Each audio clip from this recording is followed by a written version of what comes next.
আমার নানা বাড়ি আর আমাদের বাড়ি হচ্ছে পাশাপাশি আর কি। জি। নানা বাড়ির পাশে আমরা জমি কিনে বাড়ি করেছি। আমার বাবা হচ্ছে গভর্নমেন্ট জব করতো ওই সময়। হ্যাঁ। আচ্ছা, আপনি পরিবারের বড় সন্তান? হ্যাঁ, আমি বড়। আচ্ছা। আর আমার আম্মা হাউস ওয়াইফ ছিল। মোট 3 জন ছিলাম তখন আমরা ফ্যামিলি মেম্বার, যখন ক্লাস 1-এ পড়ি। তো বেশ ভালোই যাচ্ছিল, এরকম স্কুলে যেতাম। ফার্স্টেই যখন গিয়েছি খুব ভালো রেজাল্ট করতাম, ফার্স্ট হয়েছি একদম প্রথম পরীক্ষায়। ম্যাথসে 100 মার্কস পেয়েছি এবং খুব ভালো রেজাল্ট করেছিলাম। ভালো স্টুডেন্ট ছিলাম একাধারে, দেখতে বেশ কিউট ছিলাম, খুব ছোট। স্কুলে খুব অল্প বয়সে ভর্তি হয়েছিলাম। যারা অন্যরা ছিল আমাদের সাথে বেশ আমার থেকে হয়তো 1-2 বছর 3 বছর 4 বছর এরকম বড় ছিল অনেকে। আমি খুব আর্লি স্কুলে যাই আর কি। তো এরপরে ভালোই চলতে থাকে এরকম ভাবে। তারপরে হচ্ছে ক্লাস 2-তে যখন উঠি, এই সময় একটা আর কি ধাক্কা লাগে আমার, মানসিক মানে সমস্যার বিষয়টা বা একটা ক্ষত ওই সময়টা থেকে আমার শুরু হয়। সেটা হচ্ছে আমার আব্বু অনেক রাগী ছিল, মানে অনেক বেশি রাগী ছিল।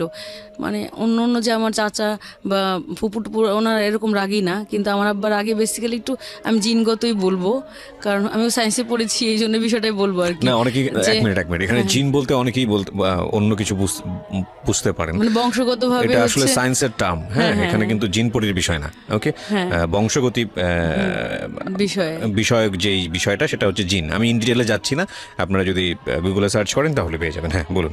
মানে আমার দাদু অনেক রাগী ছিল, উনি মানে ফ্যামিলির একমাত্র মেয়ে ছিল, ওনার ভাইরা অনেক বেশ সম্ভ্রান্ত পরিবারের ছিল।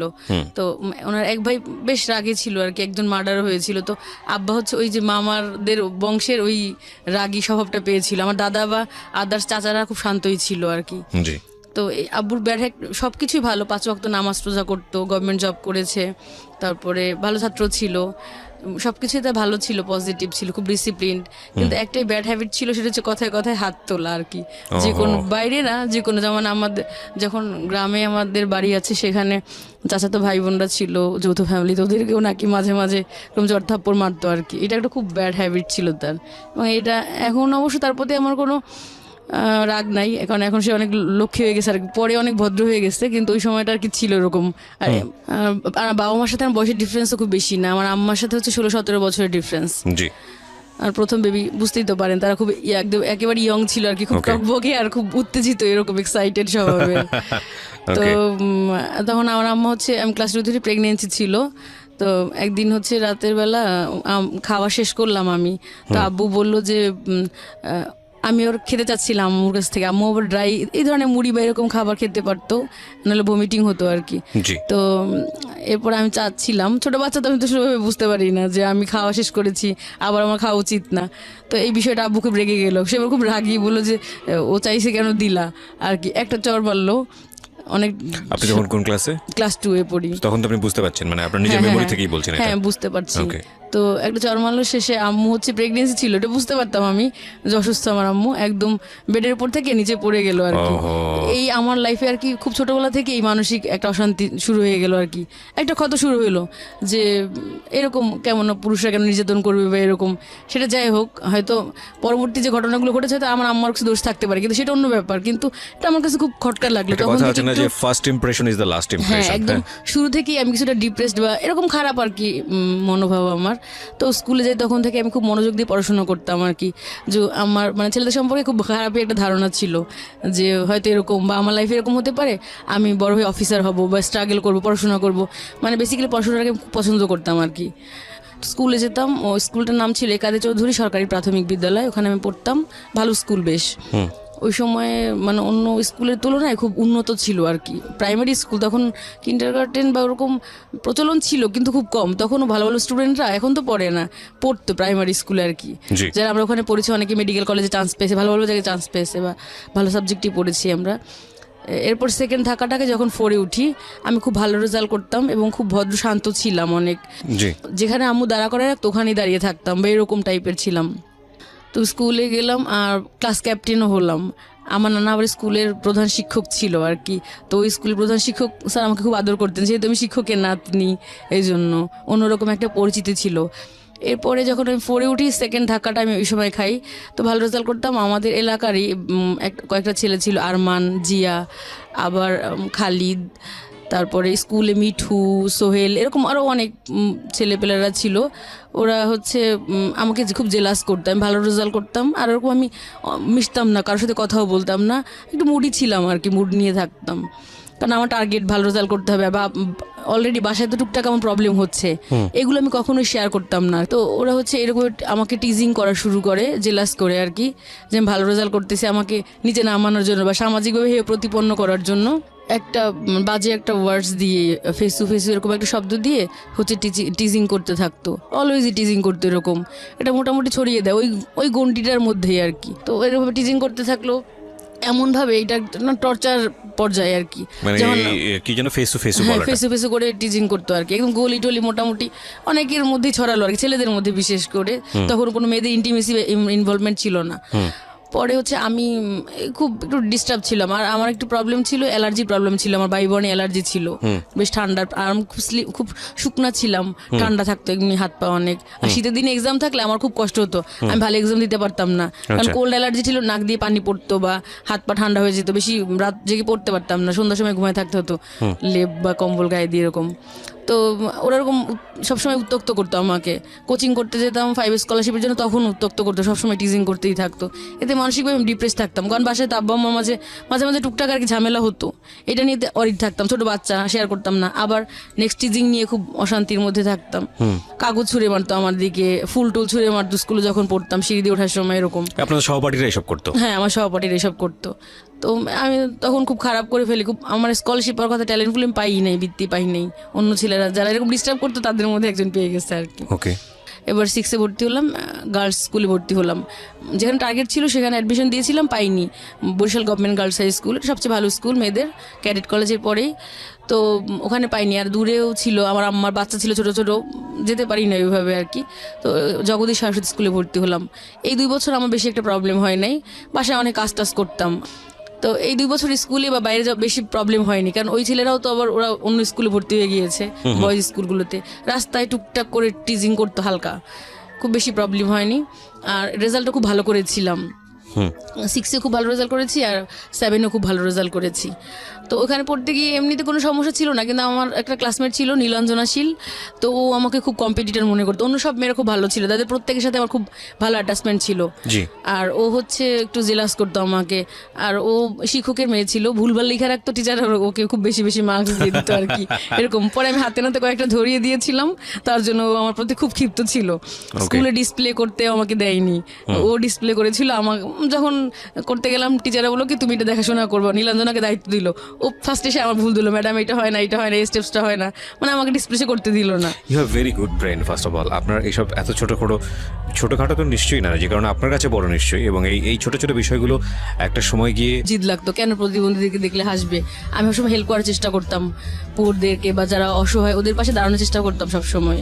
রাইট। তো এরপরে আমি হচ্ছে বরিশাল গভর্নমেন্ট গার্লসে অ্যাডমিশন টেস্ট দিই, ওখানে হচ্ছে 3rd হয়ে এবার আর কি অ্যাডমিশন নিলাম। আবার হচ্ছে ট্রান্সফার সার্টিফিকেট দেখিয়েছি আব্বার, কারণ হচ্ছে গভর্নমেন্ট জব করতো ওইভাবে আর কি। তো অ্যাডমিশন নিয়ে নিলাম। এবার আমার উপর আবার টর্চার, হিটে উঠে গেছি, একটু বড় হয়ে গেছি, ওই যে এলাকার পোলাপানগুলো আবার হচ্ছে স্কুলে পিছন যেত আমাকে, আজে বাজে কিছু পোলাপান, একদম ওই ক্লাসের যেগুলো টিচিং করতো ওগুলো না, অন্যগুলো আর কি ছড়িয়ে দিয়েছে। তো সাইকেলে ওরা একদম স্কুলে যেত পিছন যেত, আর পিছন হচ্ছে টিচিং করতে যেত। ওইটাকে ঘিরে এমনি তো মানে প্রেম করার জন্য ঘুরতো অনেক ছেলেপেলেরা আর কি। একটা জিনিস খেয়াল রাখবেন, বারবার হচ্ছে রাইট, আমাদের একটু ইন্টারাপ্ট করছি আপনাকে, একটা জিনিস অবশ্যই খেয়াল রাখা দরকার প্রিয় শ্রোতা, যে যারা কখনো এই ইফতিজের শিকার হননি তারা আসলে বুঝবেন না যে এটা আসলে কতটা ভয়ানক হতে পারে।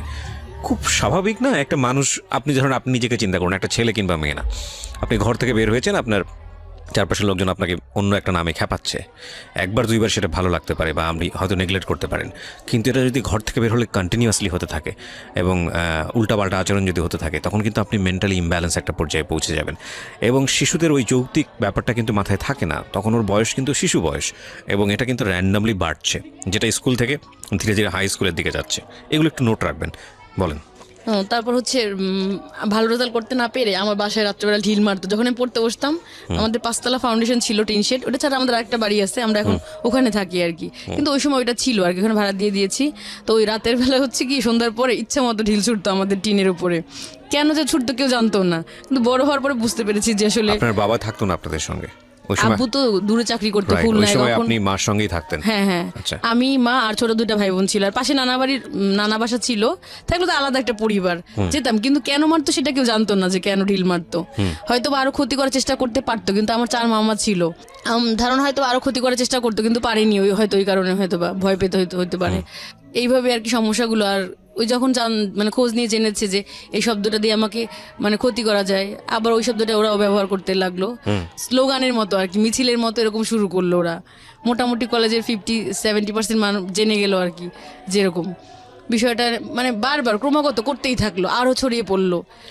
তারপরে হচ্ছে আমি যখন ক্লাসে আসতাম, যেতাম হচ্ছে করিডোর দিয়ে, হ্যাচ্চো করে আমার গায়ের মধ্যে, চিন্তাও না আননোন ছেলেপেলেরা একদম থুতু ছিটিয়ে বা ওই যে সর্দি টর্দি কফ এগুলো ছুটিয়ে মানে ফেঁচু হ্যাচ্চো করে আমার মুখের মধ্যে এসে একদম এরকম অ্যাটিচিউড করতো, যত ধরনের বিকৃত আচরণ করা যায় সর্বোচ্চ পর্যায়েগুলো করতো। তারপর রাস্তা দিয়ে যেতাম, একটা পাগলি ছিল, ওই পাগলিটাকে শিখাই দিত, বলকে ফেসু বল। ওই পাগলিটা নাচতো আর ফেসু বলতো, বলে থুতু দে, আমার গায়ে থুতু পর্যন্ত দিয়েছে। My goodness. এরকম ভাবে মানে পাগলিটাকে দিয়ে দেওয়া হতো, বিভিন্ন ভাবে ভাই অত্যাচার করতো আমার উপরে। আমাকে ভয় দেখানোর জন্য একটা ছেলে, আমি নাম বলবো না, সে পরবর্তীতে মেডিকেল কলেজে চান্স পেয়েছিল এবং একটু টেররিস্ট টাইপের, পুলিশের ছেলে আবার। তো সে একবার কি করলো, আমাকে ভয় দেখানোর জন্য, আমি নিয়ে বসেছিলাম ক্লাসরুমের মধ্যে, পদার্থবিজ্ঞান বই পড়তেছিলাম, আমাকে ভয় দেখানোর জন্য দরজা আটকায় ফেললো এক পাশ থেকে, মানে ধর্ষণ এরকম টাইপের ভয় দেখায় অনেকে, দরজা আটকায় ফেললো। আমার বান্ধবী কী করলো, দৌড়ে বের হয়ে গেল ক্লাসরুম থেকে, কিন্তু আমি আর বের হই না। আমি এবার এমনিতে খুব স্ট্রিক্ট ছিলাম, কারণ আমি তো অনেক বিপদের সম্মুখীন ছিলাম, ভয় পেলে তো আমাকে চলবে না, তো আমি বের হইনি। পরে নিজেই খুলে দিল আর কি, প্রতিনিয়ত বিভিন্নভাবে, মানে কয়টা বলবো আর কি, সপ্তাহে তো আমার মনেও নাই, এরকমভাবে মানে অত্যাচার করতেই লাগলো একটার পর একটা আমার উপরে আর কি। এর মধ্যে আমি সায়েন্স ফেয়ারে পার্টিসিপেট করলাম, তখন হচ্ছে আমি ফার্স্ট হলাম বরিশালে আর কি, বিভাগীয় পর্যায়ে সবগুলো, ঝালকাঠি, বরগুনা, যেগুলো অন্য জেলা আছে সবগুলোর মধ্যে আর কি ফার্স্ট হলাম। তো ওই প্রজেক্টটা নিয়ে আমি ঢাকায় আসলাম, চিন্মৈত্রী সম্মেলন মানে বঙ্গবন্ধু যে সম্মেলন কেন্দ্র, এটার উদ্বোধনী ছিল, তখন প্রাইম মিনিস্টার ছিল খালেদা জিয়া আর কি, উনি অনুষ্ঠানটা উদ্বোধন করলেন। তো এখান থেকে গেছি, অনেক হাসাহাসি করতেছিল যে কিছুই তো পারবে না, গিয়ে হয়তো সান্ত্বনা পুরস্কার পাবে বা এরকম। ঢাকায় গিয়ে আমি প্লেস পেলাম আর কি, তো অনেক গিফট পেয়েছি আর কি। তারপরে প্রথম আলোতে আমার বেশ নামটাম আসলো একদম এরকম। এরপরে খুব হ্যাপি ছিলাম আর কি। মোটামুটি কলেজে খুব ছেলেদের মধ্যে আমাকে নিয়ে এমনিতে টিজিং করতে, এটা ঠিক আছে, কিন্তু আমাকে নিয়ে বেশ মানে বেশ আলোচিত ছিলাম, মানে দেখতে বেশ ফর্সা ছিলাম, তো খুব পছন্দ করতে সবাই আমাকে মোটামুটি। অনেকেই ঘুরতো পিছন বলতো সুইসাইড করব যদি প্রেম না করো, এরকম মানে এরকমটাও ছিল অনেক।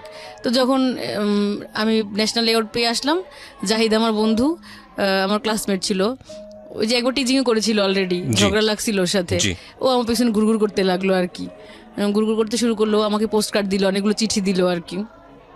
আমি তো হাতের লেখা চিনতাম না, আমি জানতাম না যে ও কে বা ওরকম, ও সম্পর্কে কিছুই জানতাম না। ও আবার লিজার বন্ধু ছিল, লিজার ভাইয়ের বন্ধু। লিজাকে দেখালাম যে একটা ছেলে আমাকে এরকম দেয়, কে জানি না, লিজা তো হাতের লেখা দেখে চিনে ফেলেছে আর কি। তো এটা লিজার ভালো লাগে না, কারণ ও তো আমাকে সবসময় কম্পিটিটর মনে করতো। তারপরে লিজাই আমাকে এগিয়ে দিয়েছে আর কি জাহিদের দিকে অনেকটা, দিয়ে আবার নিজেই আর কি কেটে দিছে আর কি লাইন, এরকম। লিজা দূর থেকে হ্যাঁ জাহিদের বাসাটা আমাকে দেখিয়ে দিয়েছে যে ওইটা জাহিদের বাসা। আর মাঝে মাঝে তখন ও আমার পিছনে ঘুরতো, তো প্রথমে ভালো লাগতো না, একটা সময় গিয়ে আমার একটা ভালো লাগা তৈরি হয় জাহিদের প্রতি। তো জাহিদের বাসায় যাই আমি একদিন, জাহিদ আসতো না ক্লাসে ওরকম, আর ওরকম মানে নোন ছিল না, আমি যেমন নোন ছিলাম সবাই চিনতো, জাহিদ ওরকম মানে বরিশালের স্থানীয় ছেলে না, ওর বাড়ি গ্রামে, ওখান থেকে খালার বাসা থেকে পড়তো আর কি। তারপরে ক্লাসরুমে দেখতাম কি আমি যাওয়ার আগে ও যায়, খুব কিউরিসিটি আমার প্রতি। আমি হচ্ছে একটা ক্লাস পরে যেতাম যাতে ও আমাকে ফলো করতে না পারে, দেখতাম কি ও পায়চারি করতেছে করিডোরে দাঁড়িয়ে দাঁড়িয়ে, মানে খুব ইমোশন যে আমি কেন আসলাম না। আমি আসার পরে ওর ফ্রেন্ড রাসেল ছিল ওর সাথে, মানে একদম প্রাণে পানি পাইছে বা এরকম একটা ভাব আর কি, খুব ইমোশন ছিল আমার প্রতি। তো ফার্স্টে আমার পেছন যেতাম, আমি যখন মানে ক্লাস শেষ হয়ে যেত, মূল ক্লাসগুলো আমাদের সায়েন্সের, প্র্যাকটিক্যালগুলো থাকতো 2টা-3টা পর্যন্ত। তো যাচ্ছিলাম একদিন মাঠের মধ্যে দিয়ে, ও পেছন গেলো, বলে কি একটা কথা বলতে চাই তোমার সাথে। আমি কিছু বলি না, হাঁটছিলাম, বললো যে তোমার প্রতি আমার তীব্র আকর্ষণ। এই কথাটা বসে পরে আমি হচ্ছে প্রেমে পড়ি আর কি। খুব ভালো লাগছিল কথাটা, বাসায় গিয়ে অনেকবার চিন্তা করলাম যে কি বললো, যে তীব্র আকর্ষণ এইসব। খুব ভালো লাগা তৈরি হয় জাহিদের প্রতি আর কি। কিন্তু যখন ভালো লাগাটা তৈরি হয়েছে, তখন জাহিদ আস্তে আস্তে আর কি সরে গেছে। কোন বয়সটা বলেন তো এটা, মানে কোন ক্লাসে পড়ছেন? ইন্টারমিডিয়েটে পড়তেছি আর কি, সেকেন্ড ইয়ারে উঠে গেছি। আমি একটু কথা বলি, ইন্টারমিডিয়েটের অনেক স্টুডেন্টরা আমাদেরকে শুনছেন, আপনার সঙ্গে একটু তাল মিলিয়েই বলি। ক্লাস 9-8 এই বয়সটা থেকে হচ্ছে ভালো লাগার এক ধরনের তীব্রতার জন্ম হয় এবং উইথ লট অফ সংকোচ। আমি আসলে এটা খুব সুন্দর করে বাংলা বলতে পারছি না, মানে ভালো লাগে কিন্তু সেখানে তীব্রতার যতটা থাকে তার চেয়ে বেশি থাকে হচ্ছে লজ্জা, ভয় এবং একটা জড়তা থাকে। আতঙ্ক, জড়তা। কিন্তু মনের মধ্যে মনে হয় যে না, ওকে ভালো লাগছে, ওর ভালো লাগছে, ভালো লাগছে। আচ্ছা, এরপরে এই ভালো লাগাটা একটু ডেসপারেটের দিকে চলে যায় এবং এটা হচ্ছে বয়ঃসন্ধিকালে হয়। বয়ঃসন্ধিকালে অনেকের আগেও চলে আসে। দুইটা জিনিস খেয়াল রাখবেন, বাবা মা যারা শুনছেন এবং যারা তোমরা নিজেরাও যারা এখন এই প্রেম ঠেমের মধ্যে আছো, তারাও একটু শুনে রাখো, কারণ এটাই শেষ কথা না। ইনফ্যাক্ট এই ভালো লাগাটা যখন তীব্র আকার ধারণ করে এবং একই সাথে যখন বয়ঃসন্ধিকাল চলে আসে, বয়ঃসন্ধিকালে ছেলেদের যে চেঞ্জটা হয় সেটা হলো একটা ছেলে হঠাৎ করে লম্বা হয়ে যায়, দেখবে 9-10 দিয়ে থাম করে লম্বা হয়ে গেছে, গলার শটটা অনেক ম্যাচিউর হয়ে গেছে এবং অনেক বেশি ব্যক্তিত্ব সচেতন হয়ে গেছে। সে যে হাঁটছে, হাঁটার স্টাইলটা ঠিক আছে কিনা, সে যে জামাটা পরছে সে জামাটা ঠিক আছে কিনা, সে যে মাথাটা আঁচড়াচ্ছে সে মাথাটা, আমি একদম ছোটো ছোটো জিনিসগুলো ধরে ধরে বলছি, মাথার চুলের আঁচড়ানোর স্টাইলটা ঠিক আছে কিনা, এবং একটু শেভ করার দেখবা যে গোফটো উঠছে বা একটু শেভ, নতুন নতুন দাড়ি এবং শেভ করে সে যথেষ্ট লজ্জা পাচ্ছে। এই যে বয়সটা, এটাকে বলছি আমরা বয়ঃসন্ধিকাল। আমি অ্যাটিটিউড দিয়ে বুঝালাম, আর ফিজিক্যালের জায়গা থেকে তোমরা নিজেরা বুঝে নিও, ফিজিক্যালি অনেক বেশি চেঞ্জ আসে। মেয়েদের ক্ষেত্রেও কিন্তু এই জিনিসটা আসে এবং মেয়েদের মধ্যেও ওই সেম জিনিসটাই গ্রো করে, কিন্তু with some physical changes. Interesting বিষয় হচ্ছে এই সময়টাতে কোনো কোনো ছেলেমেয়ের আচরণ, মোস্ট অফ দ্য কেসেস আমরা বলতে পারি, অনেক বেশি অ্যারোগেন্ট হয়ে যায়, উগ্র হয়ে যায়। তারা মানতে চায় না। তাদেরকে যদি কোনো একটা জিনিস বোঝাতে চায় যে না এটা এভাবে করো, এভাবে করলে জিনিসটা এরকম হবে, এরকম হবে, ওরকম হবে, ওরা বুঝতে চায় না, ওরা সিদ্ধান্ত দিতে চায় না, আমি তো নিজেই অনেক কিছু বুঝি। হ্যাঁ, উনি ছোটো ছোটো করে হাসছেন, হয়তো আপনারা অডিওতে পাচ্ছেন না। তো এইটা কিন্তু ছেলের ক্ষেত্রেও হয়, মেয়ের ক্ষেত্রেও হয়। এবং তখন যে সমস্যাটা বাবা এবং সন্তানের মধ্যে হয়, বাবা মা সন্তানের মধ্যে, সেটা হলো বাবা মা যদি না বুঝতে পারে যে এই আমার সন্তানের মধ্যে একটা বড় চেঞ্জ এসছে, তারা কি করে ছোটোবেলায় যেভাবে মানুষ করেছে, ছোটোবেলায় যেভাবে ডোমিনেট করেছে, ওই জিনিসটা যদি চালিয়ে যেতে থাকে, তখন একটা মারাত্মক সংঘর্ষ হয়। এবং এই মারাত্মক সংঘর্ষটা খুব সার্টেন পিরিয়ডে চলে, 1-2 বছর, এবং কিছু বুঝে ওঠার আগে শেষ হয়ে যায়। এবং এই সময়টাতে অনেক বড় রকমের ভুলও করে ফেলে বাবা মা। সুতরাং আমি বাবা মাদেরকে স্পেশালি বলবো যে এই সময়টাতে ছেলে মেয়েদেরকে একটু অন্যভাবে ট্রিট করতে, একটু খেয়াল রাখতে। আচ্ছা, এবার হচ্ছে ভালো লাগার জায়গাটা বলি। আমাদের শিক্ষকরা ক্লাসে বলতো যে বয়সটা এমন, কাকপক্ষে দেখলেও ভালো লাগে। হ্যাঁ, একদম খুব নুডলি বললাম, আমি কাউকে অপমান করছি না, বাট বিষয়টা কিন্তু আসলে এরকমই। হিসাব থাকে না কোনো, মানে ভালো লাগাটা এত এক্সট্রিম লেভেলে হয় যে ওকে ছাড়া আমরা বাঁচবই না, ওকে ছাড়া জান শেষ হয়ে যাবে। মাঝে মাঝে ফেসবুকে এরকম ভিডিও দেখি, মেয়ে পালিয়ে গিয়েছে, গহনা ঠহনা পরে এসে ফেসবুক লাইভে আসছে, এসে বলছে বাবা তুমি তো বলেছিলা ওকে ওর সাথে বিয়ে দিবা না, দরকার হলে একটা রিক্সাওয়ালার সাথে বিয়ে দিবা, আর তাই আমি বিয়ে করে ফেলেছি, ওর কোনো দোষ নেই। আমি চিন্তা করি আজ থেকে 5 বছর পরে এই মেয়ের জীবন গল্পটা কি দাঁড়াবে, কিংবা আজ থেকে 2 বছর পরে এই মেয়েটাকে এত ডেসপারেটলি বলতে পারবে যে বাবা আমি ওর সাথে সংসার করে অনেক সুখে আছি। কজ রিয়েলিটি তো অন্যরকম। আমাদের চারপাশে যে ঘটনাগুলো ঘটে সেখানকার প্রেক্ষাপটে বলছি। আমি এটা মিন করছি না যে মেয়েটা সুখী হবে না, সুখী হোক, আমরা সেটার জন্য দোয়া করি, কিন্তু এই ডেসপারেটনেসগুলো এই বয়সেই থাকে। কিন্তু এটা জীবনটা আসলে এরকম না। কজ ভালোবাসার তীব্রতা অবশ্যই থাকবে, সেটা সবার জীবনেই আসুক, কিন্তু সেই তীব্রতা আমাদেরকে যেভাবে 4-5টা সম্পর্কে অনেক বেশি ব্ল্যাঙ্ক করে ফেলে, অন্ধ করে ফেলে, যে না ওকে ছাড়া আমি বাঁচবই না, ওকে ছাড়া আমার জিন্দেগি তামা, কিংবা ওকে ছাড়া আমি নিঃশ্বাস নিতে পারতেছি না। বিষয়টা আসলে এরকম না। এটা একদম এক্সট্রিম একটা ফিলিংস। এই এক্সট্রিম ফিলিংস সারা জীবন থাকে না।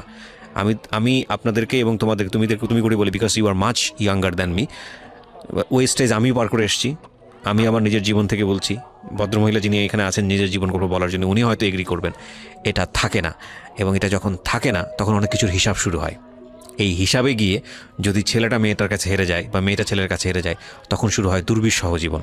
সুতরাং যারা অনেক বড় রকমের মারাত্মক ফিলিংস নিয়ে কোনো একটা ছেলে কোনো একটা মেয়ের কাছে আছেন, কিংবা কোনো একটা মেয়ে কোনো একটা ছেলের কাছে আছেন, একটু রেস্ট নেওয়া প্রয়োজন। এটাই কিন্তু বাস্তবতা নয়, একটু সময় যাওয়া প্রয়োজন। সুতরাং হুটহাট করে আমরা যেন কোনো ভুল না করে ফেলি। জি, আপনি যেটা বলছেন আমার মনে হয় সেই স্টেজের কথাই বলছেন আপনি, যে সেই সময় যে খুব ভালো লাগতো, হ্যাঁ একটু রাস্তাতে হেঁটে গেলেই মনে হতো আহা, একটু হাতটা ধরতে পারলে মনে হলো এই হাতটার কখনোই সাবান দিয়ে ধুবো না, থাকুক ওর শরীরে, ওর একটা স্পর্শ থাকুক। সেই বয়সের কথাই বলছেন, বলুন তারপর। তো ঘুরতে লাগলো, ঘোরার কারণ হচ্ছে যে আমি ন্যাশনাল অ্যাওয়ার্ড পেলাম, এটা খুব পছন্দ করতো আর কি। আচ্ছা, তারপর ডিবেট করতাম ওর সাথে, আমি একসাথে ডিবেটও করেছি। আচ্ছা, তো ও খুব তাকিয়ে থাকতো ডিবেট করার, আমি চাইতাম শিখতে, আমার শেখার আগ্রহটা বেশি ছিল যে ও একটু ভালো পারে শিখবো, কিন্তু ও হচ্ছে আমার বলতো আমার হাসি নাকি খুব সুন্দর, ঝংকার দেয়, এটার কানে বাজে, মানে অনেক ধরনের লোভনীয় কথাবার্তা বলতো আর কি, খুব ইমোশন দেখাতো আর একটা কি। মানুষকে প্রশংসা করে অনেক দুর্বল করে ফেলা যায়। হ্যাঁ, অনেক দুর্বল প্রশংসা করে is the best ফেলেছি gift, আর কি। হ্যাঁ। তো আমি চেঞ্জ হতে শুরু করলাম। এর আগে ছেলেদেরকে আমি খুব ঘৃণা করতাম, একদিকে বাবার প্রতি আমার খুব আক্রোশ ছিল, একটু নারীবাদী টাইপের ছিলাম কিছুটা, কবিতা টবিতাও লিখতাম এরকম।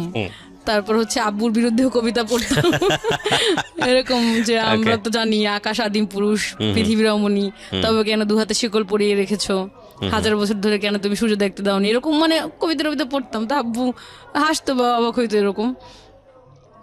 আর ছেলেরা যদি ব্যথা পেতো আমি খুব মানে খুব মজা পেতাম, কারণ ওই যে এই টিজিং করতাম তো খুব আক্রোশ ওদের প্রতি। ওকে ওকে। তো ফার্স্টে আমার মধ্যে চেঞ্জ আসলো, জাহিদ একদিন ব্যথা পেলো বেঞ্চের সাথে, লোহা ছিল, লোহার পেরেক গুলো কেটে গেল, পা দিয়ে রক্ত বের হলো, দেখি আমার চোখ দিয়ে শুধু পানি পড়তেছে। প্রথম কোনো ছেলের জন্য আমার হচ্ছে কষ্ট হলো। ভেরি ইন্টারেস্টিং থিং, দেখেন উনি ছোট ছোট জিনিস কিন্তু কত বিউটিফুল, কত সুন্দর করে মনে রেখেছে বিষয়গুলো। ওকে, হ্যাঁ বলেন। তারপর ওর হচ্ছে চোখে প্রবলেম হলো, ঢাকায় আসলো ট্রিটমেন্টের জন্য। তা আমি বললাম আল্লাহ জানো আমার চোখ দুটো নষ্ট হয়ে যায়, ওর চোখ যেন ভালো হয়ে যায়, ইমোশনাল, ওর দ্যাট জন্য খুব ইমোশনাল স্টেজ। ফিলিংস চলে আসলো আমার মানে এরকম। হ্যাঁ, তো ও অলরেডি আমি একটু মিস করে গেছি যে এই যে টিজিং করতো, এর মধ্যে আমি খুব মেন্টালি অনেক আপসেট হয়ে গিয়েছি। রাতে আমি খুব খারাপ খারাপ স্বপ্ন দেখলাম, পানিতে ফেলে দিয়েছি।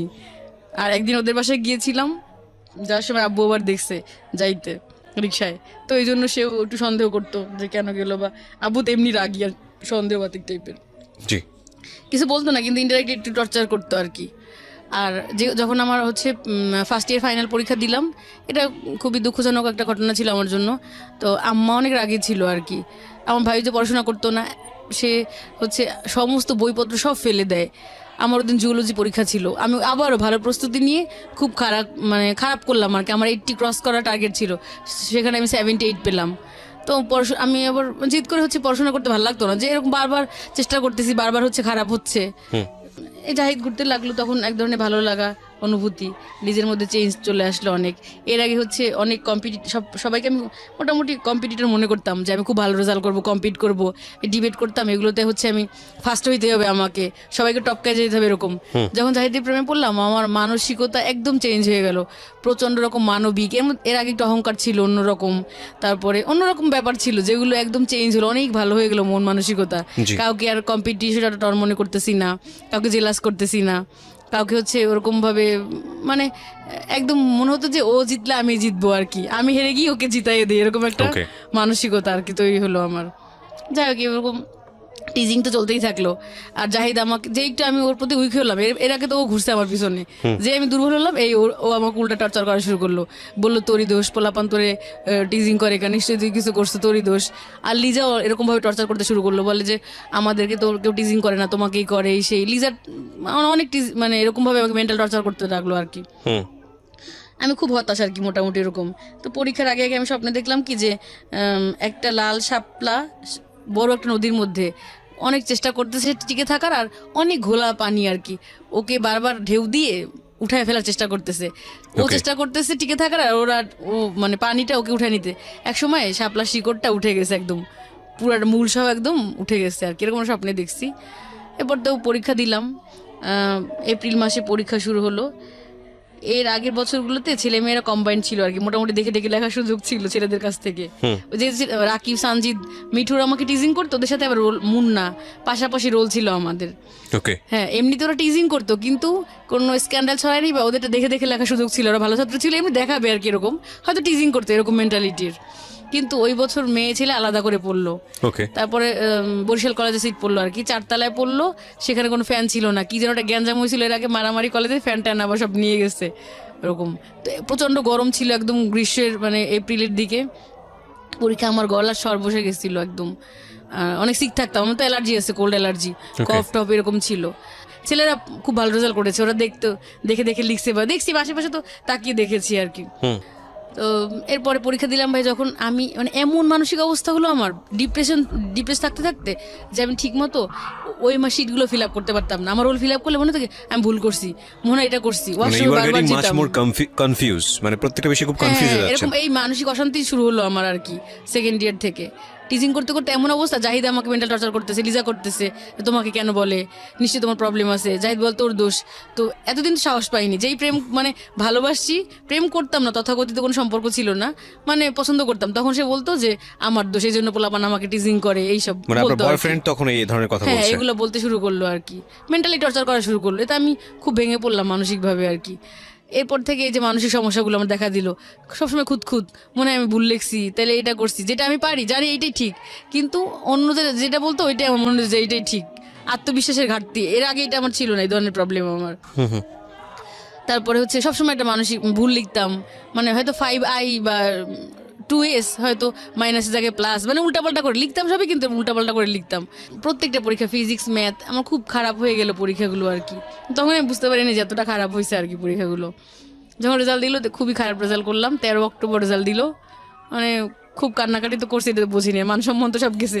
এমনি সবাই আমাকে চেনে ভালো স্টুডেন্ট হিসেবে, আর খুব মজা পাইলো সবাই আর কি। আমি সবাই গেল ক্যাম্পাসে রেজাল্ট নিতে, আমি গেলাম না, বাসা বসে খুব কান্নাকাটি করতেছি আর কি। এর মধ্যে লিজা আসলো খুব মায়া কান্না দেখাতে, সে আবার আমার সাথে কম্পিটিশন দিয়ে খুব ভালো পড়াশোনা করছে, করে এইবার আমার থেকে খুব ভালো রেজাল্ট করে ফেলেছে আর কি। এর মধ্যে একটা বিষয় স্কিপ করেছি, প্র্যাকটিক্যাল একটা কথা বলি না। প্র্যাকটিক্যাল হচ্ছে আমি অনেক অনেস্ট ছিলাম ভাই সবসময়, তো সবাই দেখা যাচ্ছে নকল টকল নিত, দেখে দেখে লিখতো, এই টেন্ডেন্সি আমার ছিল না। তো আমার বান্ধবী সোনিয়া ওর সিনিয়রদের সাথে আলাপ করলো যে কীভাবে করা যায়। তো ওদের অনেক টাকা পয়সা ছিল, ধনী মানুষ, বলে যে কম্পোজ করে নিয়ে যাবে, এগুলোকে দেখে দেখে আর লিখবা আর কি। তো ছোট ছোট করে কম্পোজ করলো, 5টা 6টা করছে, করে ওই আমার বান্ধবী মনিকে দিছে, ও নিছে, আমাকে একটা দিল। মোটামুটি নীলাঞ্জনা, লিজা প্রত্যেকের কাছে নকল আছে, ওরা মানে ভেতরে রেখে বোরকা পড়তো, ভেতরে রেখে হচ্ছে করতেছে, লিখতেছে এরকম। তো আমি তো একটু বোকাশোকা টাইপের গাধা, সবসময় তো এত মানসিক অ্যাংজাইটিতে থাকতাম যে ম্যাচিউর কোনো বুদ্ধি আমার তৈরি হয় নাই। আমি করছি কি, এটা সাদা স্বচ্ছ ফাইল নিয়ে গেছি, পদার্থবিজ্ঞান পরীক্ষার দিন ট্রান্সপারেন্ট ফাইলের মধ্যে উপরে রেখে দিছি ইয়েটা আর কি, ওই যে কম্পোজ শিটটা।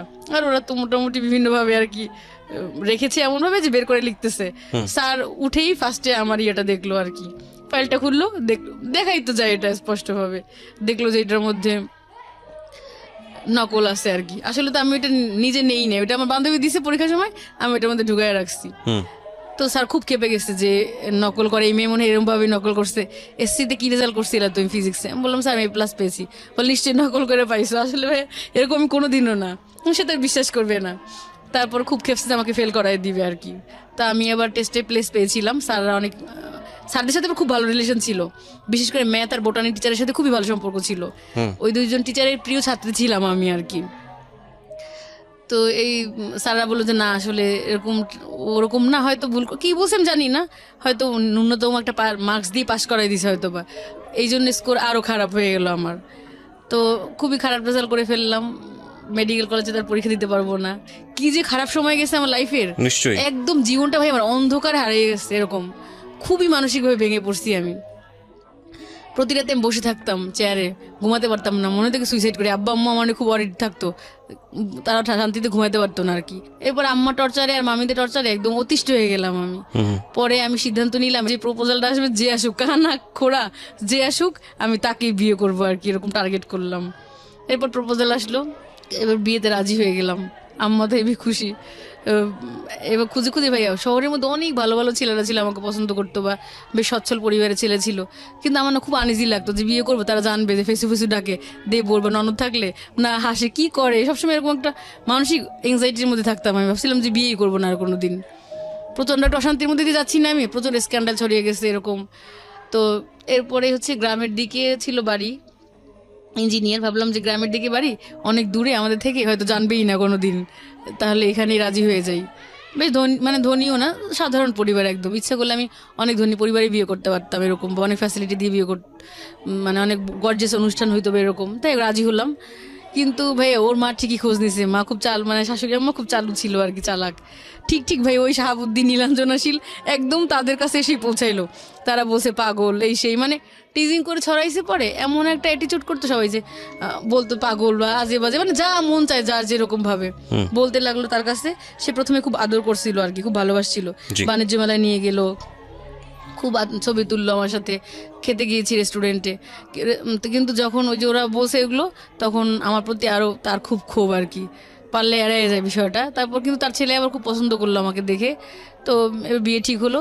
সে ডেটটাই উল্টায় ফেললো আর কি। 28 তারিখে আমাদের বিয়ে হওয়ার কথা, 9 সালের 28 এপ্রিল, পয়লা বৈশাখের পরে সে হচ্ছে উল্টায় ফেললো একদম। আপনার হবু শ্বশুর?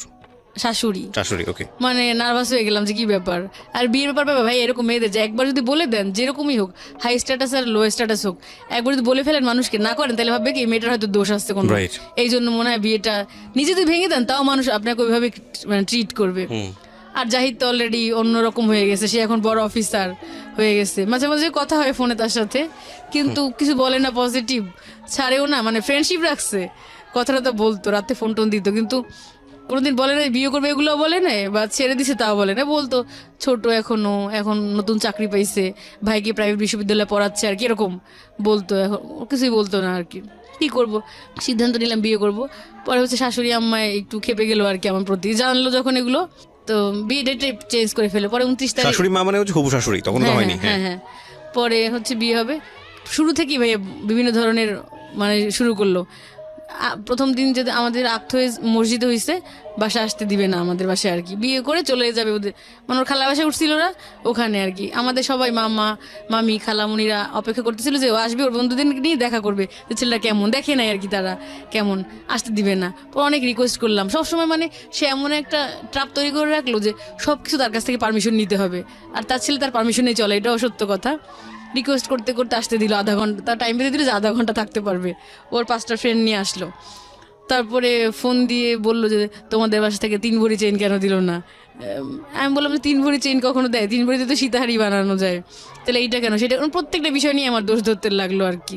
তারপর বিয়ে হলো, তখন 2 দিন ছিল, মানে ওরকম একদম কমপ্লিট যে ফিজিক্যাল রিলেশন ওরকম কিছুই করিনি। এমনি ওর শরীর খুব খারাপ ছিল, ঢাকা থেকে গেছে, ও তো ঢাকা জব করতো তখন, আমি বরিশালে থাকতাম।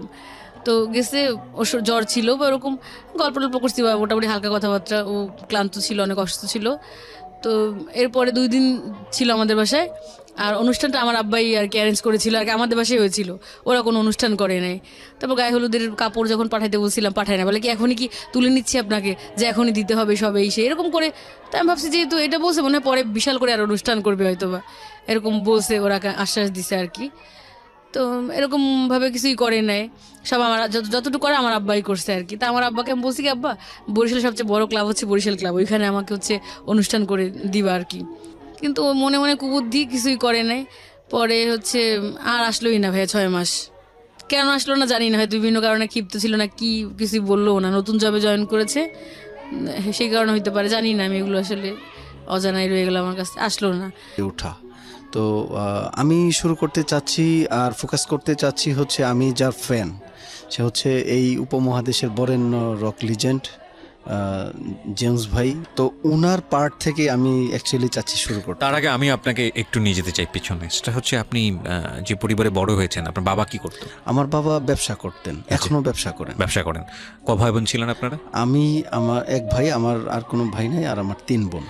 আপনি কি সবার বড়? আমি সবার বড়। সবার বড়, ওকে। তো কেমন পরিবেশে বড় হয়েছেন, মানে আমি জানতে চাচ্ছি যে পারিবারিক আর্থিক অবস্থা বা লেখাপড়া, প্রাথমিক মাধ্যমিক এইসবগুলো যদি একটু আমাদের একটু বলতেন। খুব সাধারণ ফ্যামিলি থেকেই বড় হয়েছি।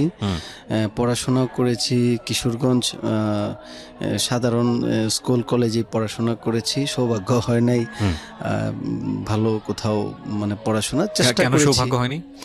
সৌভাগ্য হয় নাই, পারিবারিক সচ্ছলতার বিষয় ছিল।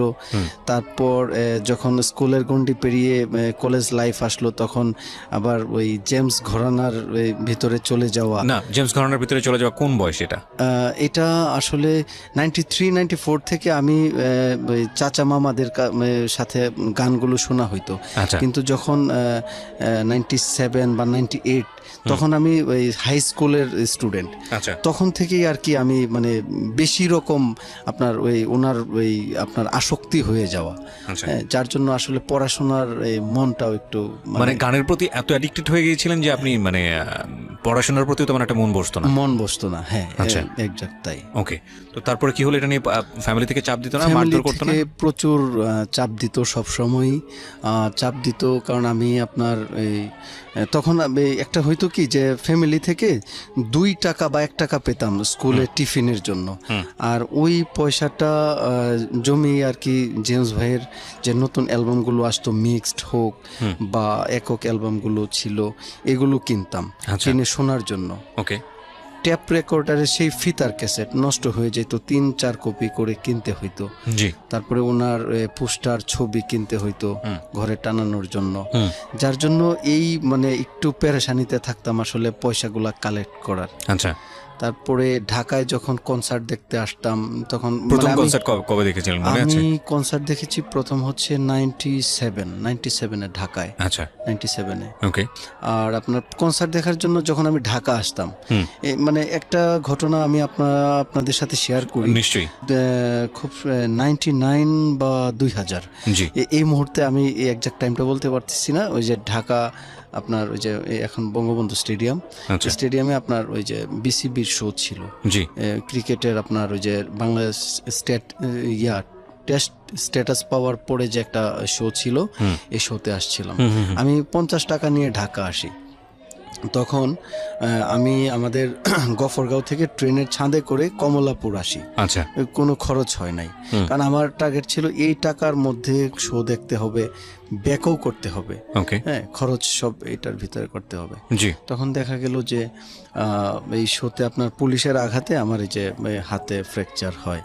হ্যাঁ, তারপর এই পুলিশের আঘাত কেন? মানে পুলিশের আঘাত ছিল আপনার, আমি মানে একদম স্টেজের কাছে চলে যেতাম সব সময়, যে গুরুকে যেন কাছ থেকে দেখতে পারি। আচ্ছা। হ্যাঁ, তখন এরকম হাত দিয়ে স্টেজে ধরে রাখলাম, আপনার একটু মানে গ্যাদারিং হয়েছিল ভিতরে। আচ্ছা, কত সালের ঘটনা এটা? এটা 99 বা 2000। 99 বা 2000। ওকে। তখন আপনি কোন ক্লাসের স্টুডেন্ট? তখন আমি ক্লাস 8 এর স্টুডেন্ট। ক্লাস 8 এর স্টুডেন্ট।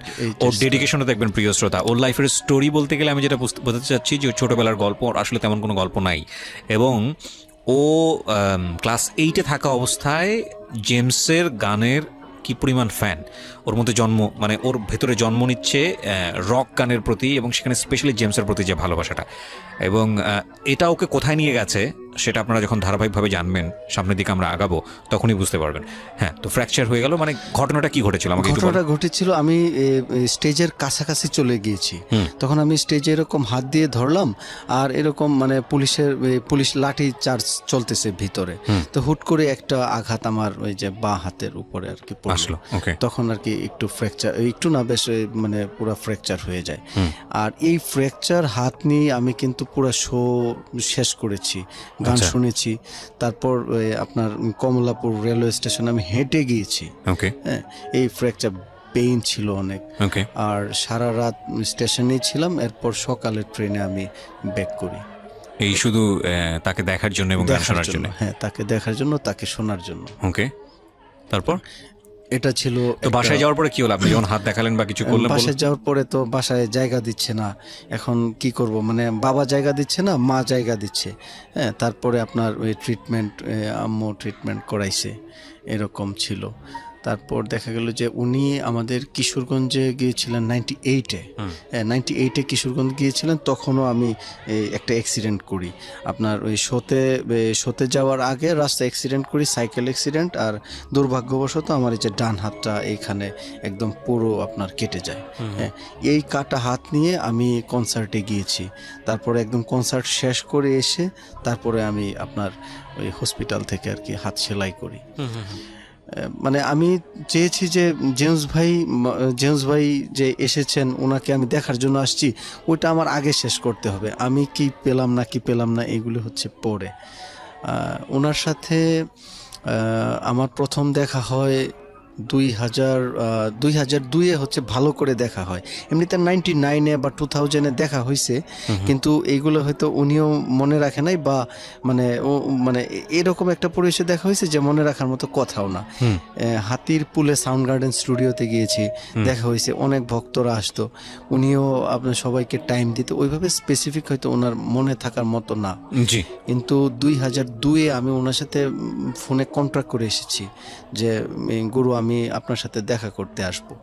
তখন এসএসসি পরীক্ষা দেওয়ার আগে তো উনি ফোনে আপনি বললেন, কি বললেন তাকে? উনি আমাকে বললেন যে আমি তোকে মনে রাখবো, তুই এসএসসি পরীক্ষা দিয়ে একেবারে তারপরে আয়। মানে এভাবেই কথা বলেছেন? হ্যাঁ, এভাবেই কথা বলেছেন উনি। সবসময় আমাকে মানে তুইটা সম্বোধন না, করতেন। প্রথম কথোপকথন যেহেতু, সেটাই আমি সেজন্যই বলছি। হ্যাঁ, আচ্ছা, যে তুই একদম তোর পরীক্ষা শেষ করে তারপরে তুই এর আগে তো আয়। আপনার সম্পর্কে জেমস তেমন কিছু জানতো না, জানতো কি? না, তবে ওই যে দেখা করার আগে আপনার প্রায় বছরখানেক ফোনে ওনার সাথে আমার কথা হইতো। ওকে, ফোনে কথা হইতো প্রায়। ফোন ধরতো? হ্যাঁ, আমার ফোন ধরতো। Interesting. আমি আমার তো তখন পার্সোনাল ফোন ছিল না। আমি আমার এলাকা থেকে যে ফোন ফ্যাক্সের দোকান থেকে ফোন দিতাম, এটা উনি সেভ করে রেখেছিলেন। আমি বলছি যে আমি তোর এই নাম্বার সেভ করা আছে, তুই আমাকে ফোন দিস। আচ্ছা, অনেক সময় উনি ফোন না ধরতে পারলে উনি কিছুক্ষণ পরে আমাকে কল ব্যাক করতো। ওকে, ভেরি ইন্টারেস্টিং। মানে জেমসের দ্বারা তো এটা আমার কাছে মনে হয় অস্বাভাবিক। আমরা নিজেরাই তো ফোন দিলে ফোন ধরে না। না, গুরু আমাকে ভালোবাসেন। সেটা তো এখনো আপনার সঙ্গে মানে ভালোবাসেন। সেটা তো পরবর্তীতে ঘটনার কারণে, তখন ইনিশিয়ালি আপনার ফোন ধরবে? তখন হয়েছে কি, আমি আপনার প্রায়ই ওনাকে মানে আমি প্রথম দিকে বিষয়টা বলি, প্রায় ওনাকে আমি ফোন দিতাম। তো যখন উনি ফোন ধরতেন আমি শুধু বলতাম যে গুরু আমি আপনাকে ফোন দিয়েছিলাম, আমার তো ফোন নাই, আমি ফোন ফ্যাক্সের দোকান থেকে ফোন দিই। আর মানে অনেক রিকোয়েস্ট করে বলার পরে উনি ফোন নাম্বারটা উনি সেভ করে রাখেন যেন উনি আমাকে পান। আর আমি সপ্তাহে একবার ওনাকে ফোন দিতাম, কারণ ফোনের মিনিট ছিল আপনার 8 টাকা। হ্যাঁ, এই 2 মিনিট 3 মিনিট কথা বললে কিন্তু 16 বা 24 টাকা লাগতো। আর ওই টাকাটা আমাকে ম্যানেজ করেই ফোন দিতে হইতো। রাইট। হ্যাঁ, এখনের মতো তো এত সস্তা ছিল না। সেটাও ঠিক, সেটাও ঠিক। ফোনের একটা ভ্যালু ছিল, যার জন্য মানে এই ভ্যালুটা গুরু আমাকে দিতেন। বুঝতে পেরেছে যে না ঠিক আছে। ওকে, তারপর আপনার এই এসএসসি পরীক্ষার পরে দেখা? এসএসসি পরীক্ষার পরে একদম মানে আমি একদম রেজাল্ট নিয়ে আসছি। আচ্ছা, এসএসসি পরীক্ষার পরে ফোন দিয়েছি, বললো যে তুই রেজাল্ট নিয়ে আয়, আমি পাস চাই। উনি আমাকে অ্যাপ্রিসিয়েট করেছেন যে আমি পাস চাই, আমি তোর রেজাল্টটা ভালো চাই। এরপরে একদম এসএসসি পরীক্ষা দিয়ে রেজাল্ট নিয়ে তারপরে আমি গুরুর সাথে দেখা করতে আসি, ওনার যে বাড়িধারায়। আচ্ছা, বাড়িধারায় দেখা করতে আসি। এটা যদিও সাউন্ড গার্ডেন স্টুডিওতে অনেকবার দেখা হয়েছে, কিন্তু এই দেখা আর এই দেখা হচ্ছে অনেক ডিফারেন্ট ছিল। কারণ এটা হচ্ছে একদম পার্সোনালি ওনার সাথে আমার মিট করা প্রথম।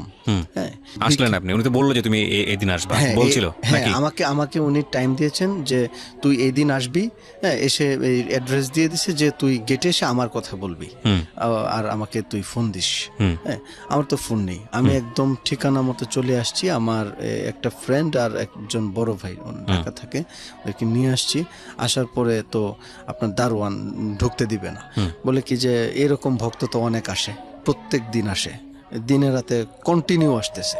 আমি গিয়েও পেয়েছি ভক্ত চুল খুলে নিচে বাইরে একদম মানে চুল ওয়ালের পাশে শুয়ে আছে এরকম। তো আমাকে দিচ্ছে না। আমি এইভাবে রাতে 11টা পর্যন্ত, প্রায় 7 ঘন্টার উপরে, 11টা পর্যন্ত আমি বাইরে। আপনার সাথে যারা ছিল?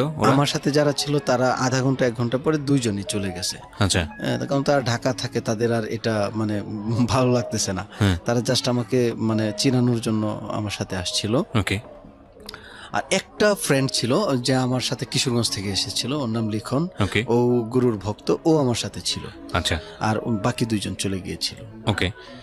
তো তারপরে ফোনে তো কথা বলতে পারছিলেন না, তো 7 ঘন্টা ওয়েট করে কি হবে? আপনি কি মনে করছিলেন? যে আমি মনে করছিলাম যে গুরু নামবেন, যেহেতু উনি উপরে আছেন, উনি না কোনো সময় নামবেন। 7 ঘন্টা না, তখন যদি এরকম হইতো যে 7 দিন বা 7 মাস হয়ে গেছে, আমি এখানেই থাকতাম, কারণ আমি ওনার সাথে মিট না করে আমি আসলে যাইতাম না।